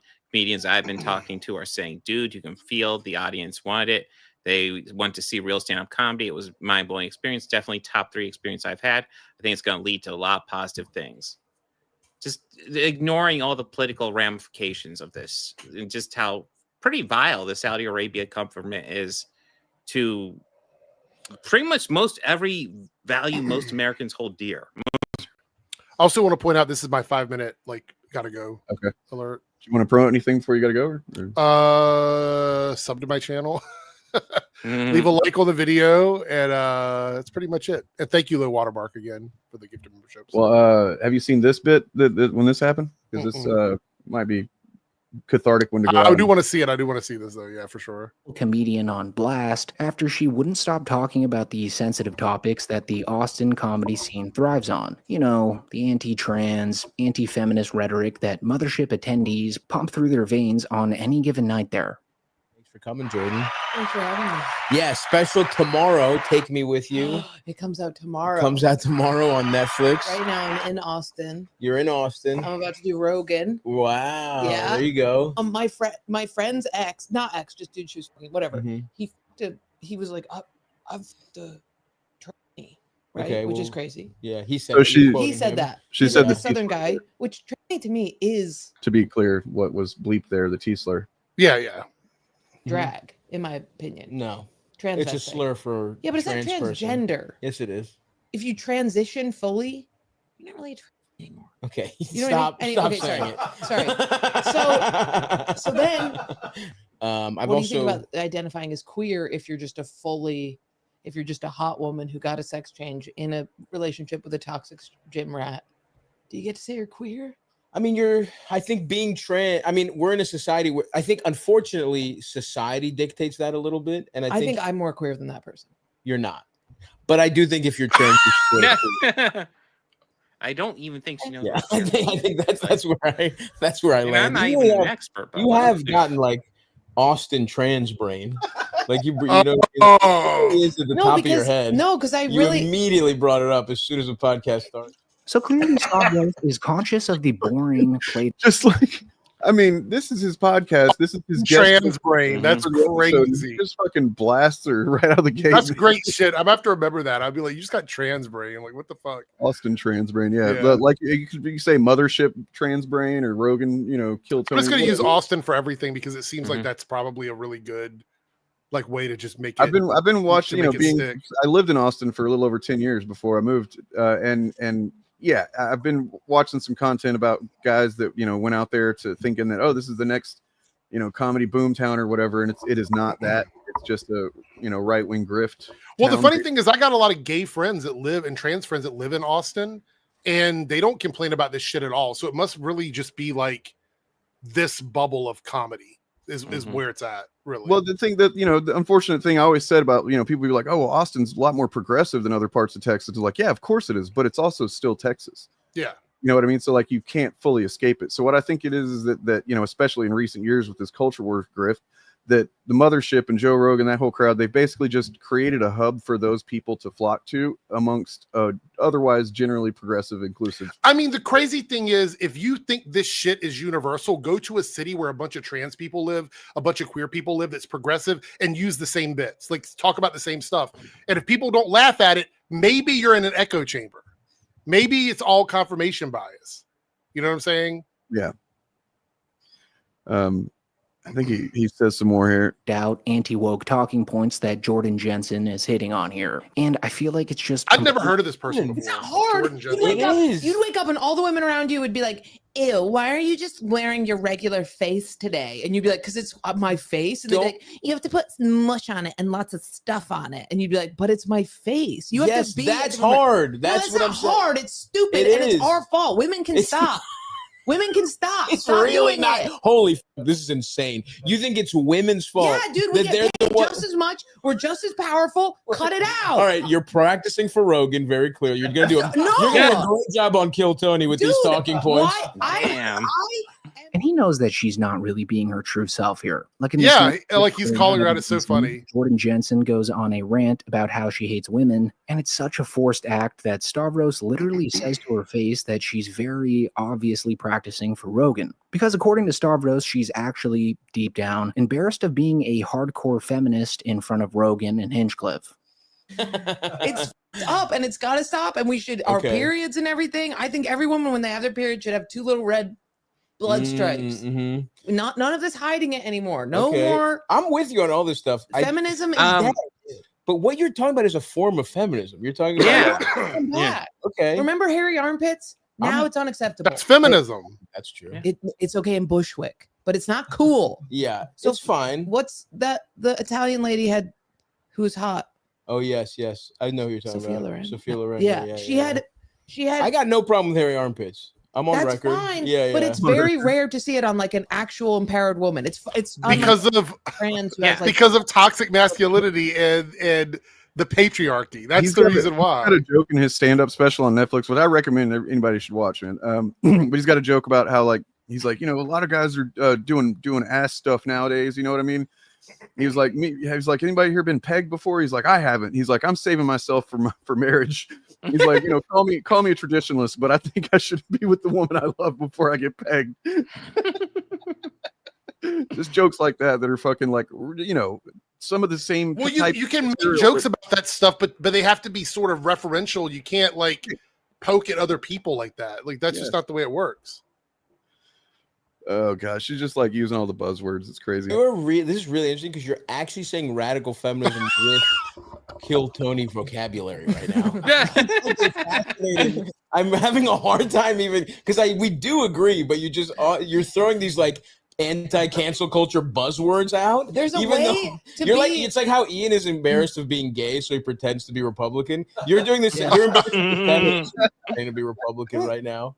I feel like this podcast sort of solidified the fact that Stavros Halkias has never and will never want to be a part of the group of comedians in the so-called Rogan sphere. Yeah, so apparently the Come Town podcast was very much a leftist, kind of vibe podcast, just with very edgy kind of, obviously with the name gross out humor and stuff like that. But yeah, and then you guys have seen Adam Friedland, I'm sure. Some clips with him lately, no? He's been interviewing people, but he was one of the other guys that used to host that, and he's kind of making it. He was on Majority Report recently. Oh shit, guys! They just leaked the Earth 2 Superman image. Yeah. Oh. You ready? Oh. You ready? Let me blow me up here. The Nazi. Oh, yeah. Oh, shit. That's wow. Yeah. I saw that coming. Actually. Crazy, man. Coming.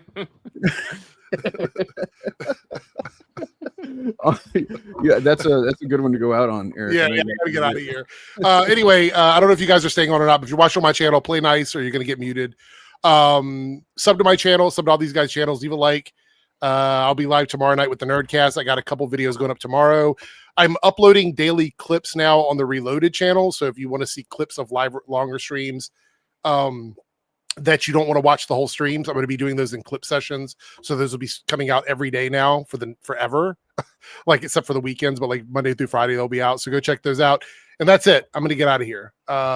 Anyway, good to see you guys. And catch up later. See you later. That was fucking good. So just to being revealed. Yeah, before we get too far, I found the complete list of all the people who will be at this goddamn festival. Oh, Jim Jeffries too was another one that I guess I didn't expect a lot from him, but I thought he was a little bit better than that. Maybe. I mean, fun fact: Pete Davidson did come out in an interview and literally just said he had reservations, but they paid him too much money. That's what Tim Dillon said, but then he said some other shit that made him cancel him before. Because he made fun of the slavery in Saudi Arabia, so they Tim Dillon, he literally said at first, he was like, "They're paying me a shitload of money to look the other way." That's just like, well, at least you're being honest, bro. But yeah, so we got Moamir, Aziz Ansari, Wayne Brady, Hannibal Buress, Bill Burr, Jimmy Carr, Dave Chappelle, Louis C.K., Whitney Cummings, Pete Davidson, Chris Distenfo. I'm not familiar. Oded Jaleel, Zarnan Garg, Ben Hart, Kevin Hart, Gabriel Iglesias, Jim Jeffries, Jimonin, I don't know, Maz Jabroni, Jessica Kirsten, Joe Coy, Bobby Lee, Sebastian Manscalo. I mean, I don't know a lot of these names. Sam Morrell, Mark Normad, Russell Peters, Jeff Ross, Sugar Sammy, Andrew Santino, Andrew Schultz, Tom Segura, Ellie Seked. Slaughtering these. I kind of don't care. These guys are sold out. Aries Spears, Chris Tucker, Jack Whitehall. I'll be honest, like a lot of Bill Burr's one that disappoints me the most by like a mile. Wayne Brady to a degree as well. Maybe Aziz Ansari a little bit, but Chris Tucker, it doesn't really talk about a lot, but he did, like, according to reports, he did travel around a lot with fucking Bryan Singer and Kevin Spacey when they would Epstein. He wrote parties. Epstein. Yep. When hey, what is this? What is that supposed to mean? We got some fine Australian folks in our audience. What is this supposed to mean here?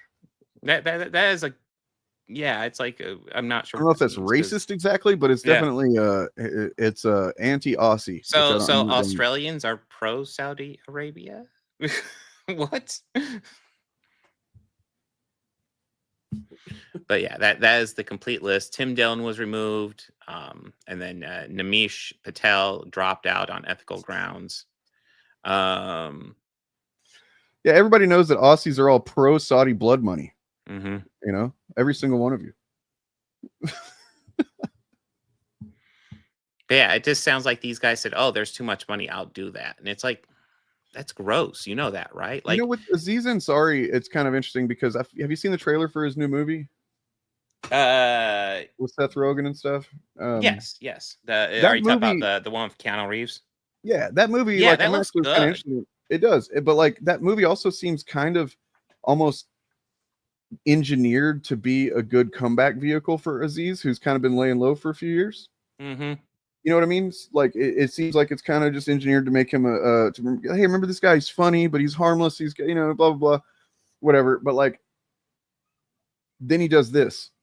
Yeah, and it's like, oh, dude. It is pretty gross. I'm sure your bloody check is in the mail. You know.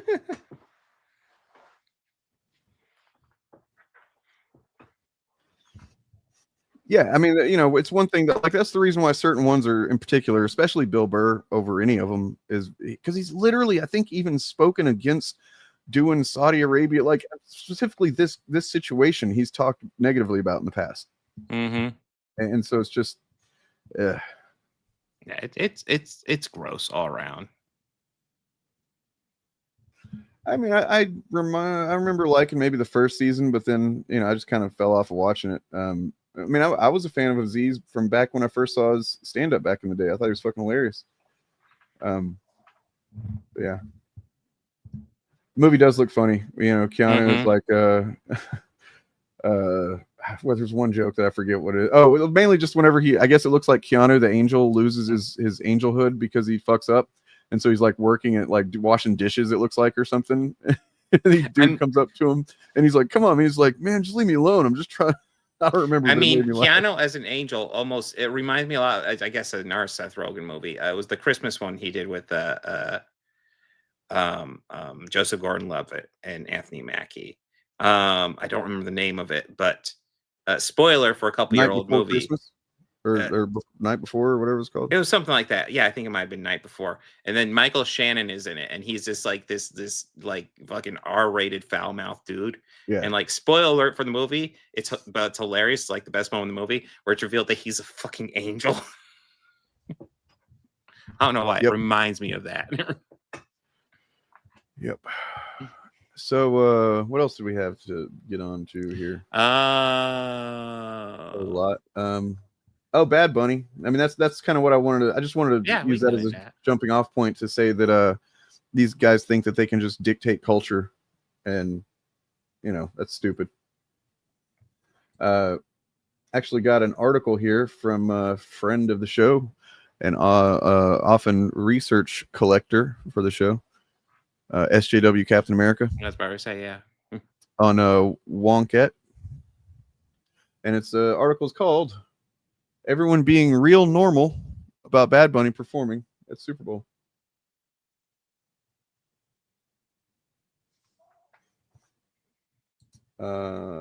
Translation. I've been thinking about it these days, and after discussing with my team, I think I'll do just one date in the United States. Okay. Mere minutes after, they announced this.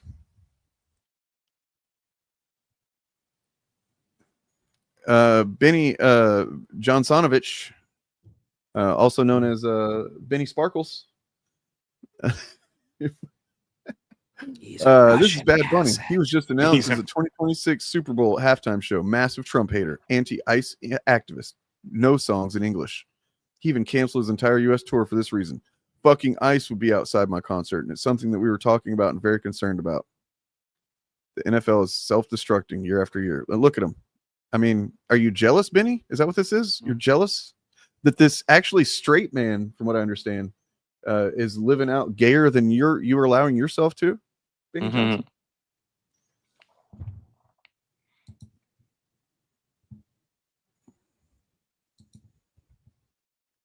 Oh, Sebastian Gorka. Wow.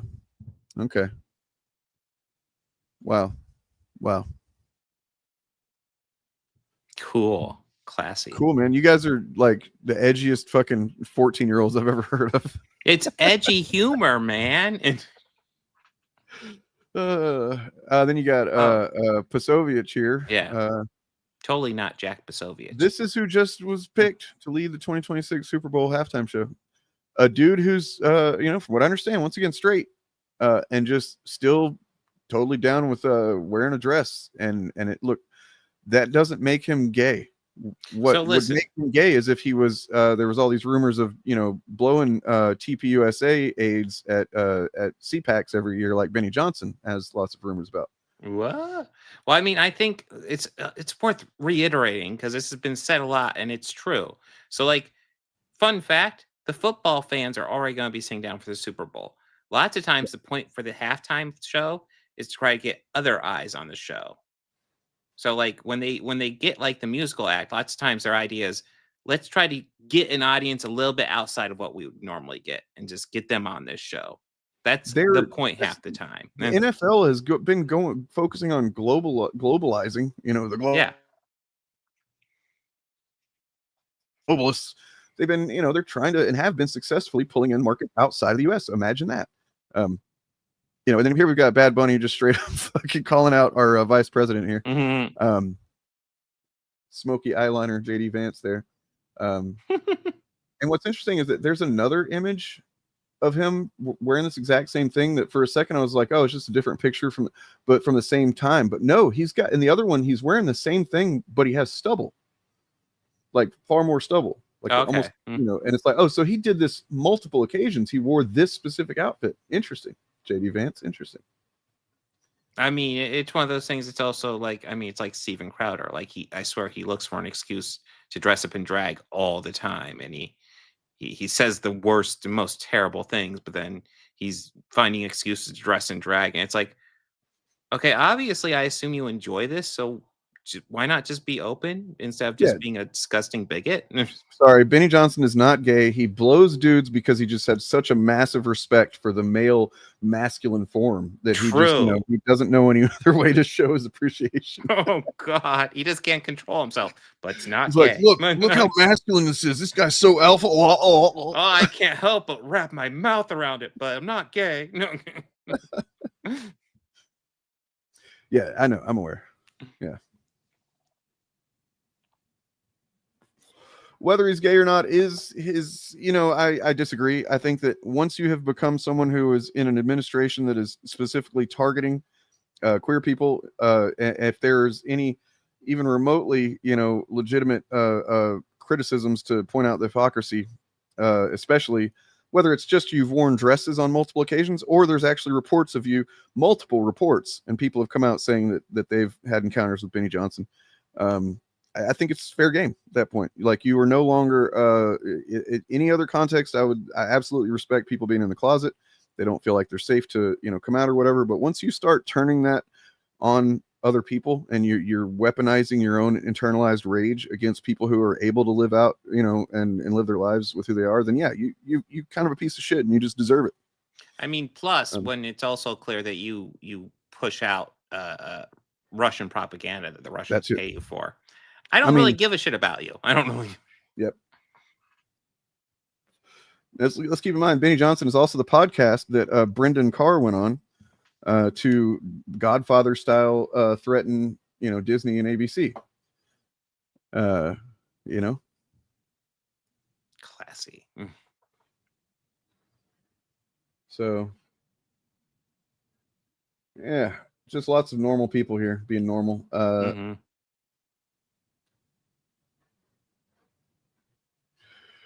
Well,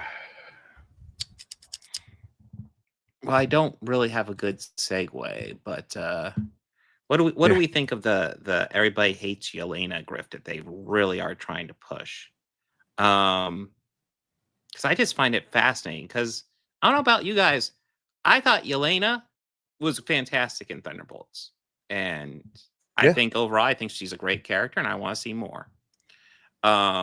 But somehow these guys need to like here's Critical Drinker. Stop trying to make Yelena happen. She's not going to happen.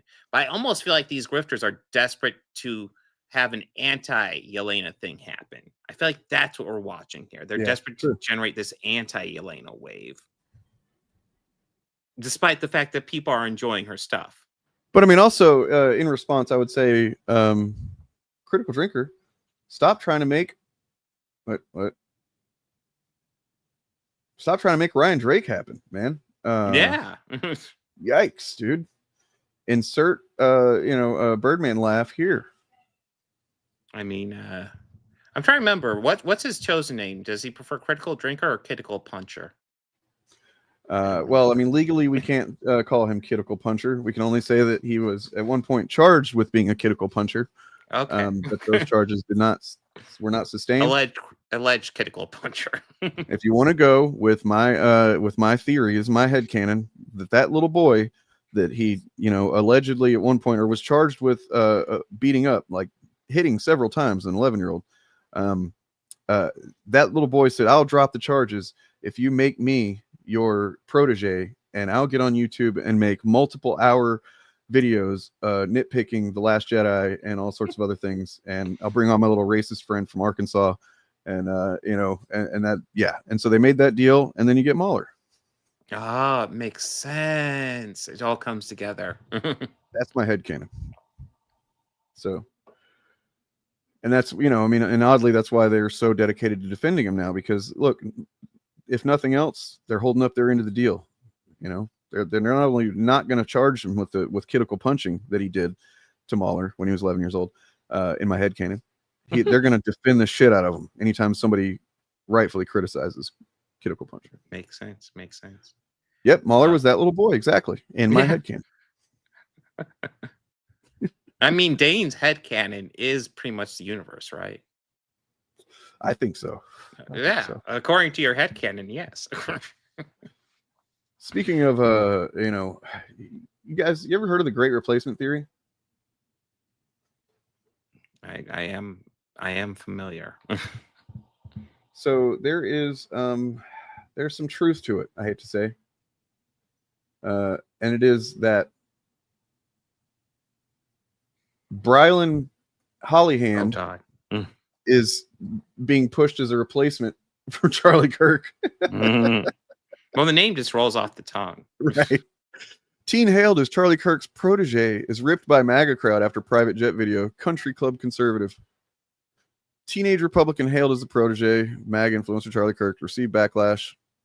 Brylan Hollyhand, who calls himself the internet's youngest voice of reason, rankled many conservatives online, including those associated with Turning Point USA.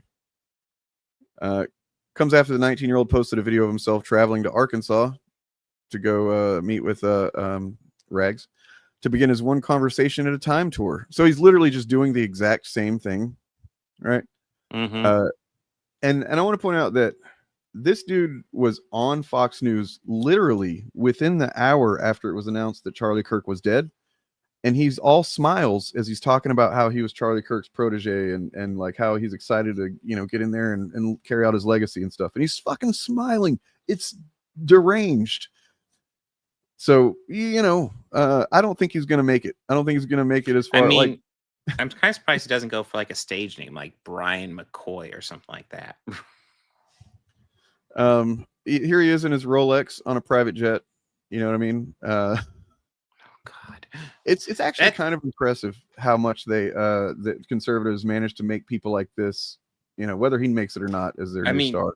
They pump millions, and I imagine sometimes even billions of dollars into pushing this stuff, which is why it reaches our so much of our culture so quickly and proliferates and makes this like false image that these ideas are popular, and they're not. But because they're generating this idea that it's popular, they start to become more popular, and suddenly it's a fucking national conversation, and it's pissing me off. Because it's just another symptom of capitalism destroying the world. So some funny quotes here. Fellow Republican influencer Nick Sauter, briefly co-host of the Charlie Kirk Show, warned against grifters using Turning Point USA's name to push campus tours. What you mean, we like wouldn't want Turning Point USA? Using Turning Point USA, would we? I mean, are they talking about Turning Point USA using Turning Point USA to push campus tours? Yeah, you don't want the company that's pretty much just designed and meant to grift to become Ignore the grifters, he added. grifters. Ignore the grift. We were ignoring them, and then tragically, one of them was shot in the neck and killed in front of a lot of people, and we had to talk about him suddenly. But like we were doing a pretty good job of ignoring him before that. Look, so here he is, Hollyhand. This is when he was like 11, something like that. So getting groomed early, just like Charlie Kirk was. Oh, there's Kansas Owens. Fucking gross piece of shit. Timu Charlie Kirk. We have Charlie Kirk at home. Mom, it's budget Charlie Kirk, guys. It's oh God. They just have twinks at their disposal. Yeah, they do.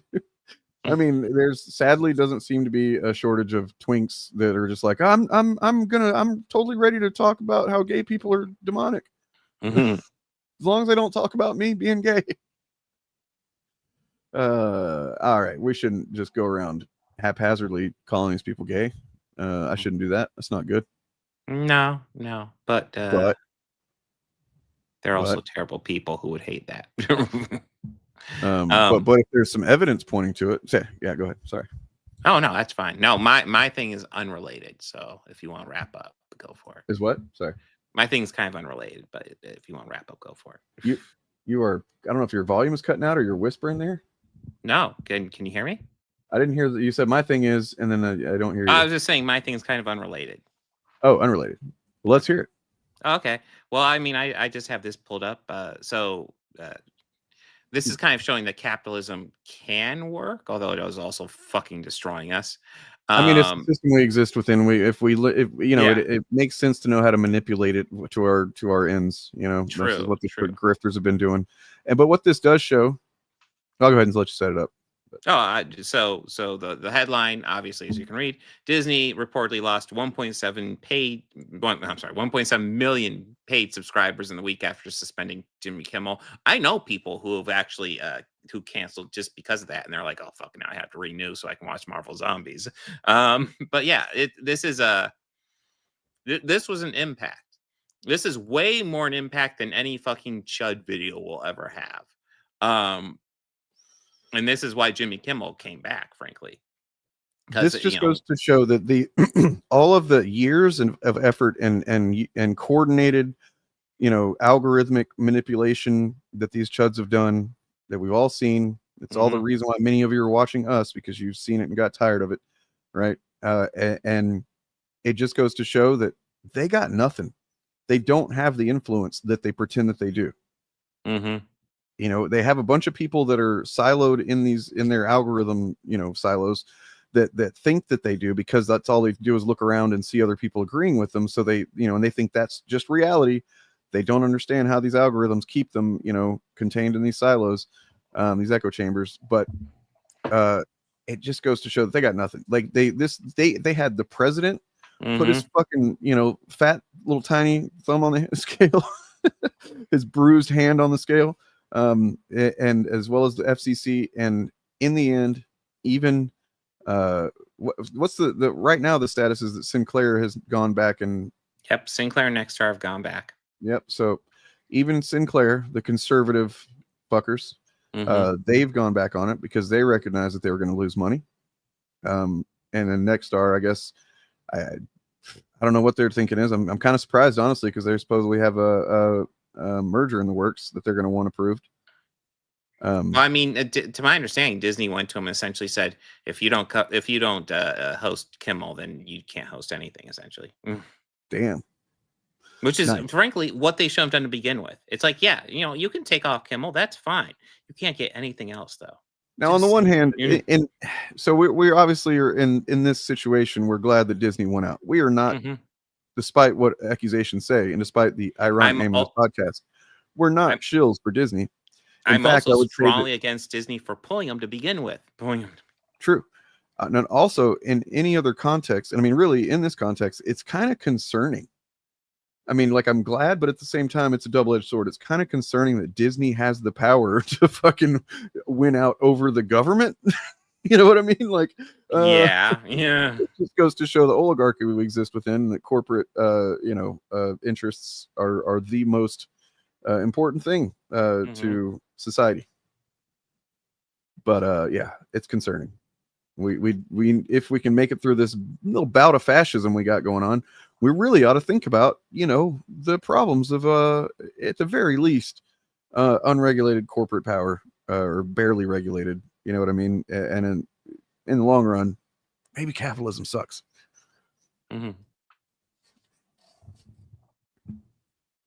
I'm glad to hear that, Chris. I'm glad to help out in whatever way I can, because it was so weird just stumbling into these chuds. I want to say it was early 2022 when I started stumbling into them, and I was just like, fuck, like this stuff's getting really popular. It's only gone more popular, though it's plateaued since then. But like, it was frustrating how popular a lot of these narratives were, and that people dipshits just popping up in my comments saying the dumbest shit about like fucking women in Marvel and shit. And I'm like, the fuck is wrong with you? No. Friday night, on my live AF, I had Bob of the Old Ways on, and then right at the end, we stayed on for a little while after he came on. Eric Debunks showed up, and we were talking about how your comment section is the most horrifying one of all of ours, because of the fact that you had like years of just being a kind of neutral seeming content creator until you suddenly realize that, oh wait, there's this weird element of grifting, gross chuddery going on. But yeah, and me going, hey, I don't want any part of that, and fucking outrage. And they keep coming around, and they keep giving you engagement, and God bless them. Yeah, I do have a lot of them blocked at this point, but yeah, also bless them, give me dislikes. Man, those dislikes and negative comments, they really hurt the algorithm, by the way. Yeah, these types of thought terminating cliches have pissed me off for a long time, right? Like, it's just, you're a shill because you like one thing from some company that happens to be from whatever company. You know what I mean? It's ridiculous. It's yeah, you could say I'm a Marvel shill. I want Marvel to do well, but because I've liked the characters and stories that Marvel has produced, you could take it and sell I hope it doesn't happen, but they could sell these characters to some other company, and I would follow those characters most likely, unless the company was just kind of a unethical one. I've been kind of open about this, so I am happy that Marvel got the X-Men and the Fantastic Four back with the Fox merger. I'm happy about that, but if I had any say, I wouldn't have allowed that merger to happen, because it gave Disney way too much power. Now more and more of those fucking mergers are happening, and I am just against it. I have a video here. I just want to, it's a quick one, but so this is what let me go back and show this again. The clip from Battlestar Galactica that I showed earlier. It's very relevant. And then I want to show another one. Well, not you. It's not trying to get rid of you. I'm trying to get rid of this. All right. You have the only armed, disciplined force available. Yeah, but I'm not going to be your policeman. There's a reason why you separate military and the police. One fights the enemy, the state. The other serves and protects the people. When the military becomes both, then the enemies of the state tend to become the people. And with that in mind, I present ICE and federal troops, I guess, National Guard in DC, standing around looking for something to do. Suddenly, they spot a brown guy on a bike. ICE, okay, I've said this before, I'll say it again. ICE shouldn't exist. ICE is ridiculous. We have customs enforcement. We don't need fucking ICE. Yeah, I mean, yes. That's like, man, these people are fast. These people. That's been the case for some time, and then it officially, in my mind, it became official whenever they passed that $800 billion fucking funding for it. That became clear that that's what Trump's intentions are. Yeah, hammers in search of nails. That's an excellent analogy. By the way, did everybody catch the picture, the leaked image of the Earth 2 Superman from Peacemaker that Eric showed us?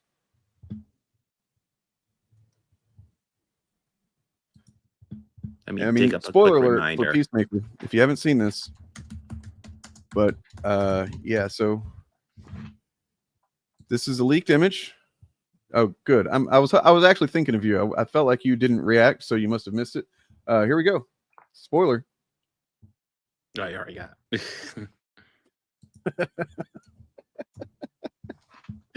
So good. So good. So I do think it's hilarious. So he was supposed to be at Cincinnati Comic Expo this year because they got a whole bunch of Superman cast this year. It seems like obviously they're focusing on it. And then like I saw in their comment section when he was announced, so many people are just like, the fuck? Like, no, I do not want him here. No, this is no. There was a couple people who are like, man, I kind of want him to be there just to see how little his line is. But lots of people are just like, I do not want him there. And then suddenly he gets he's filming a movie and he can't show up. It's like, yeah, okay. So yeah, apparently he hurt himself, and I don't know if that happened while he was with ICE or what, but it seemed like he maybe isn't with ICE anymore. Maybe the training was a little too hard for him, something like that. I do want to show, in case you missed the Fapcast on Sunday, it was all about how. At that point, Trump was considering sending feds into Portland. It seems like that is happening now. So I just want to show you, he said war ravaged Portland, and then you got to protect the ICE facilities. For one, there's one ICE facility in Portland, and content warning. This is harrowing stuff here. This is from Saturday.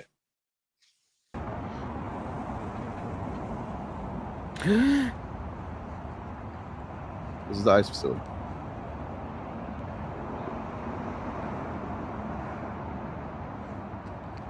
This is Saturday. Clearly under siege by ghosts.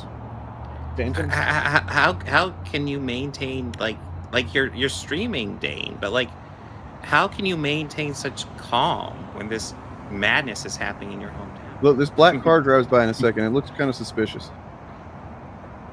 I see why they would want to send in the troops after you see this car. Look at it; it's going pretty slow. I don't know, man. That's like a fucking jump scare. Fuck.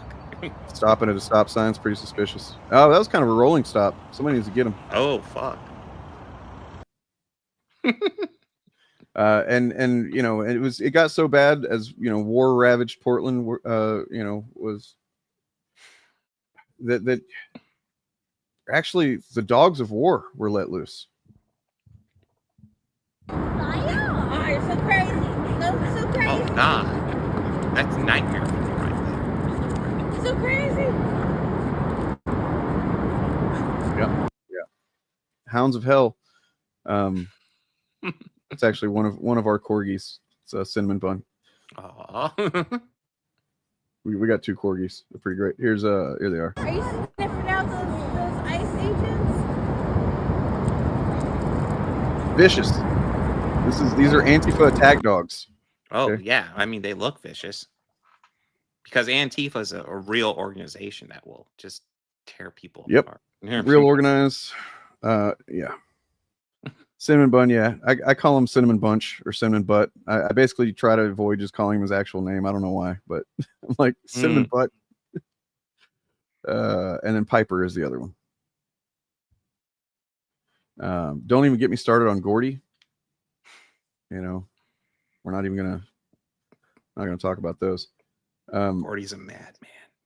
But in the spirit of those dogs, some images were shared that I thought were pretty funny. This one.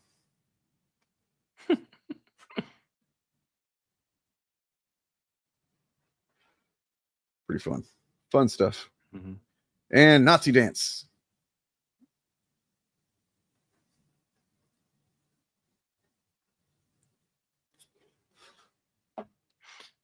I feel like there's kind of an overreaction to the dance.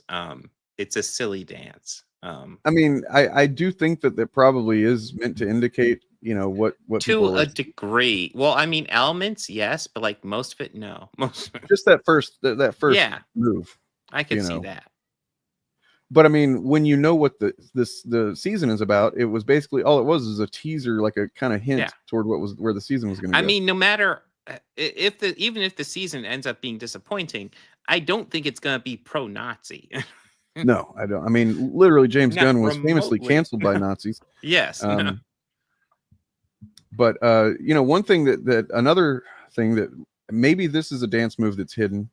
I'm not sure. And then after this, I'm gonna get, be getting ready to head out of here. But this is kind of concerning, and that's I think I saw this dance move in there. Was So that maybe before or after they released the Epstein files? I believe that they're indicating that next season they're going to release the Epstein files. Maybe. That'd be I don't epic. know. It's an enigma, and as we know, according to two rich pedophiles, enigmas never age. I mean, this is not only is this gross, it's just beyond childish. It's like it is. Jay Aubrey has a new video out. I don't know if you've ever watched his channel, but he's got some good content usually. Jay Aubrey does some deep dives on different topics, and he has a couple recently on the Epstein thing. The most recent one being the connection between Trump and Epstein. And I already knew a lot of it, but there's a lot more that I wasn't aware of as far as the connections between these guys. Damn. So I recommend that video if you get an hour to, it's just the letter J and then Aubrey, actually both lowercase on his YouTube channel. Aubrey.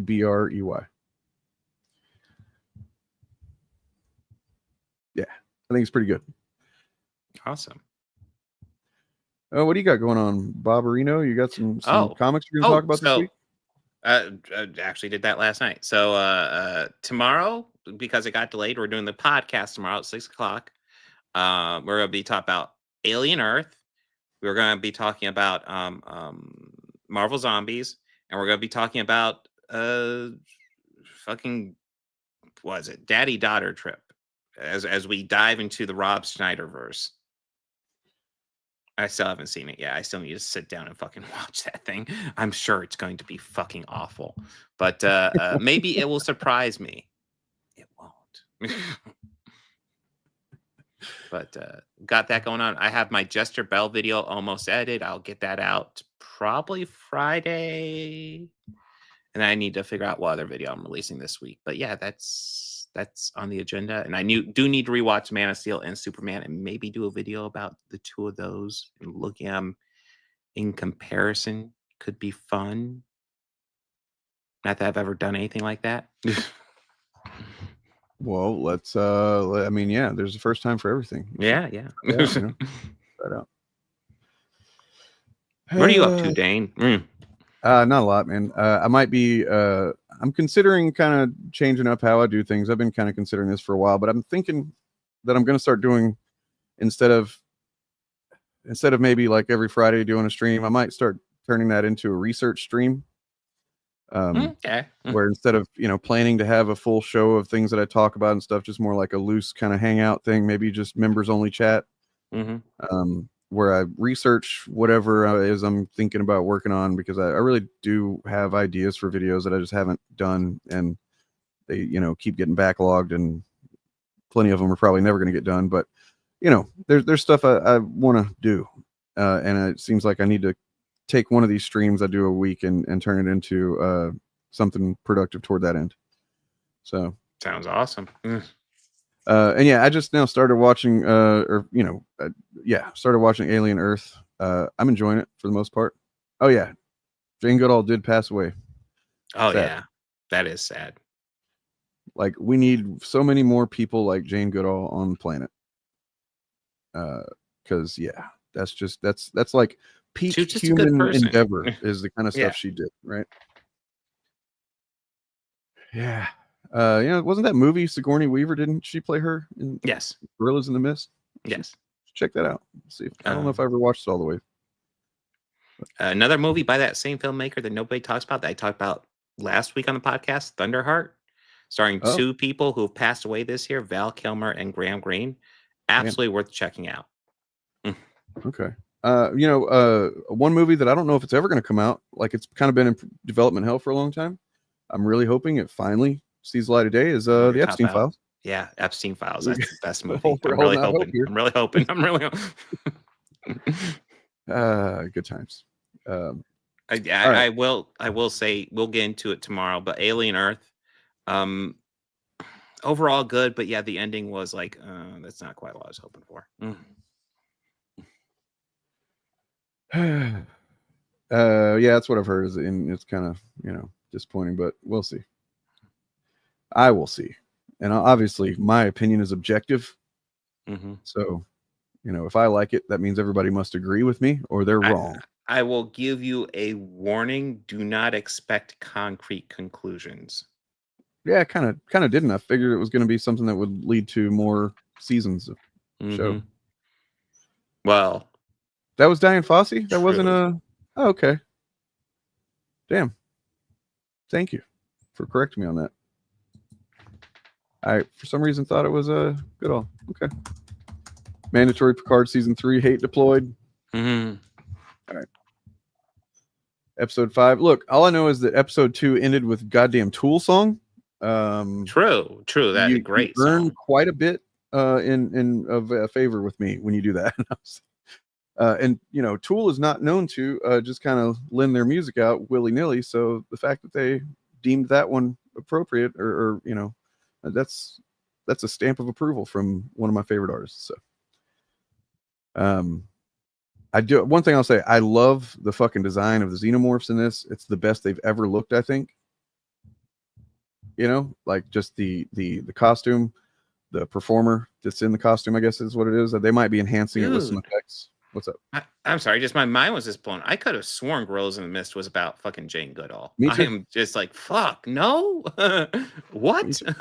I think I've even had conversations with people who also thought that, and just nobody realized that we were wrong. It's like a Mandela effect thing. It's got to be. I mean, yep. It's Well, yeah. On that note, yeah. I don't know. I'll show a little bit more of this this Grifters Exposed video on the way out the door. Subscribe to all the channels. They're I'll be all live linked tomorrow. Party on and be excellent to each other. Show up to organize Bob tomorrow, and show up to whatever I'm going to do on Friday, and have a good time, and be excellent to one another and all that. Here's this one more time.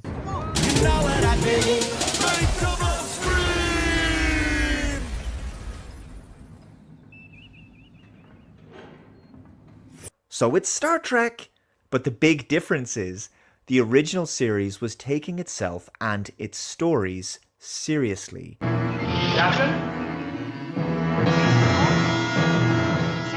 Even the light-hearted ones never deliberately descended into outright farce and self-reverential comedy. Harcourt, Fenton, Mudd, what have you been up to? But Strange New Worlds doesn't take itself seriously because it doesn't take the original seriously.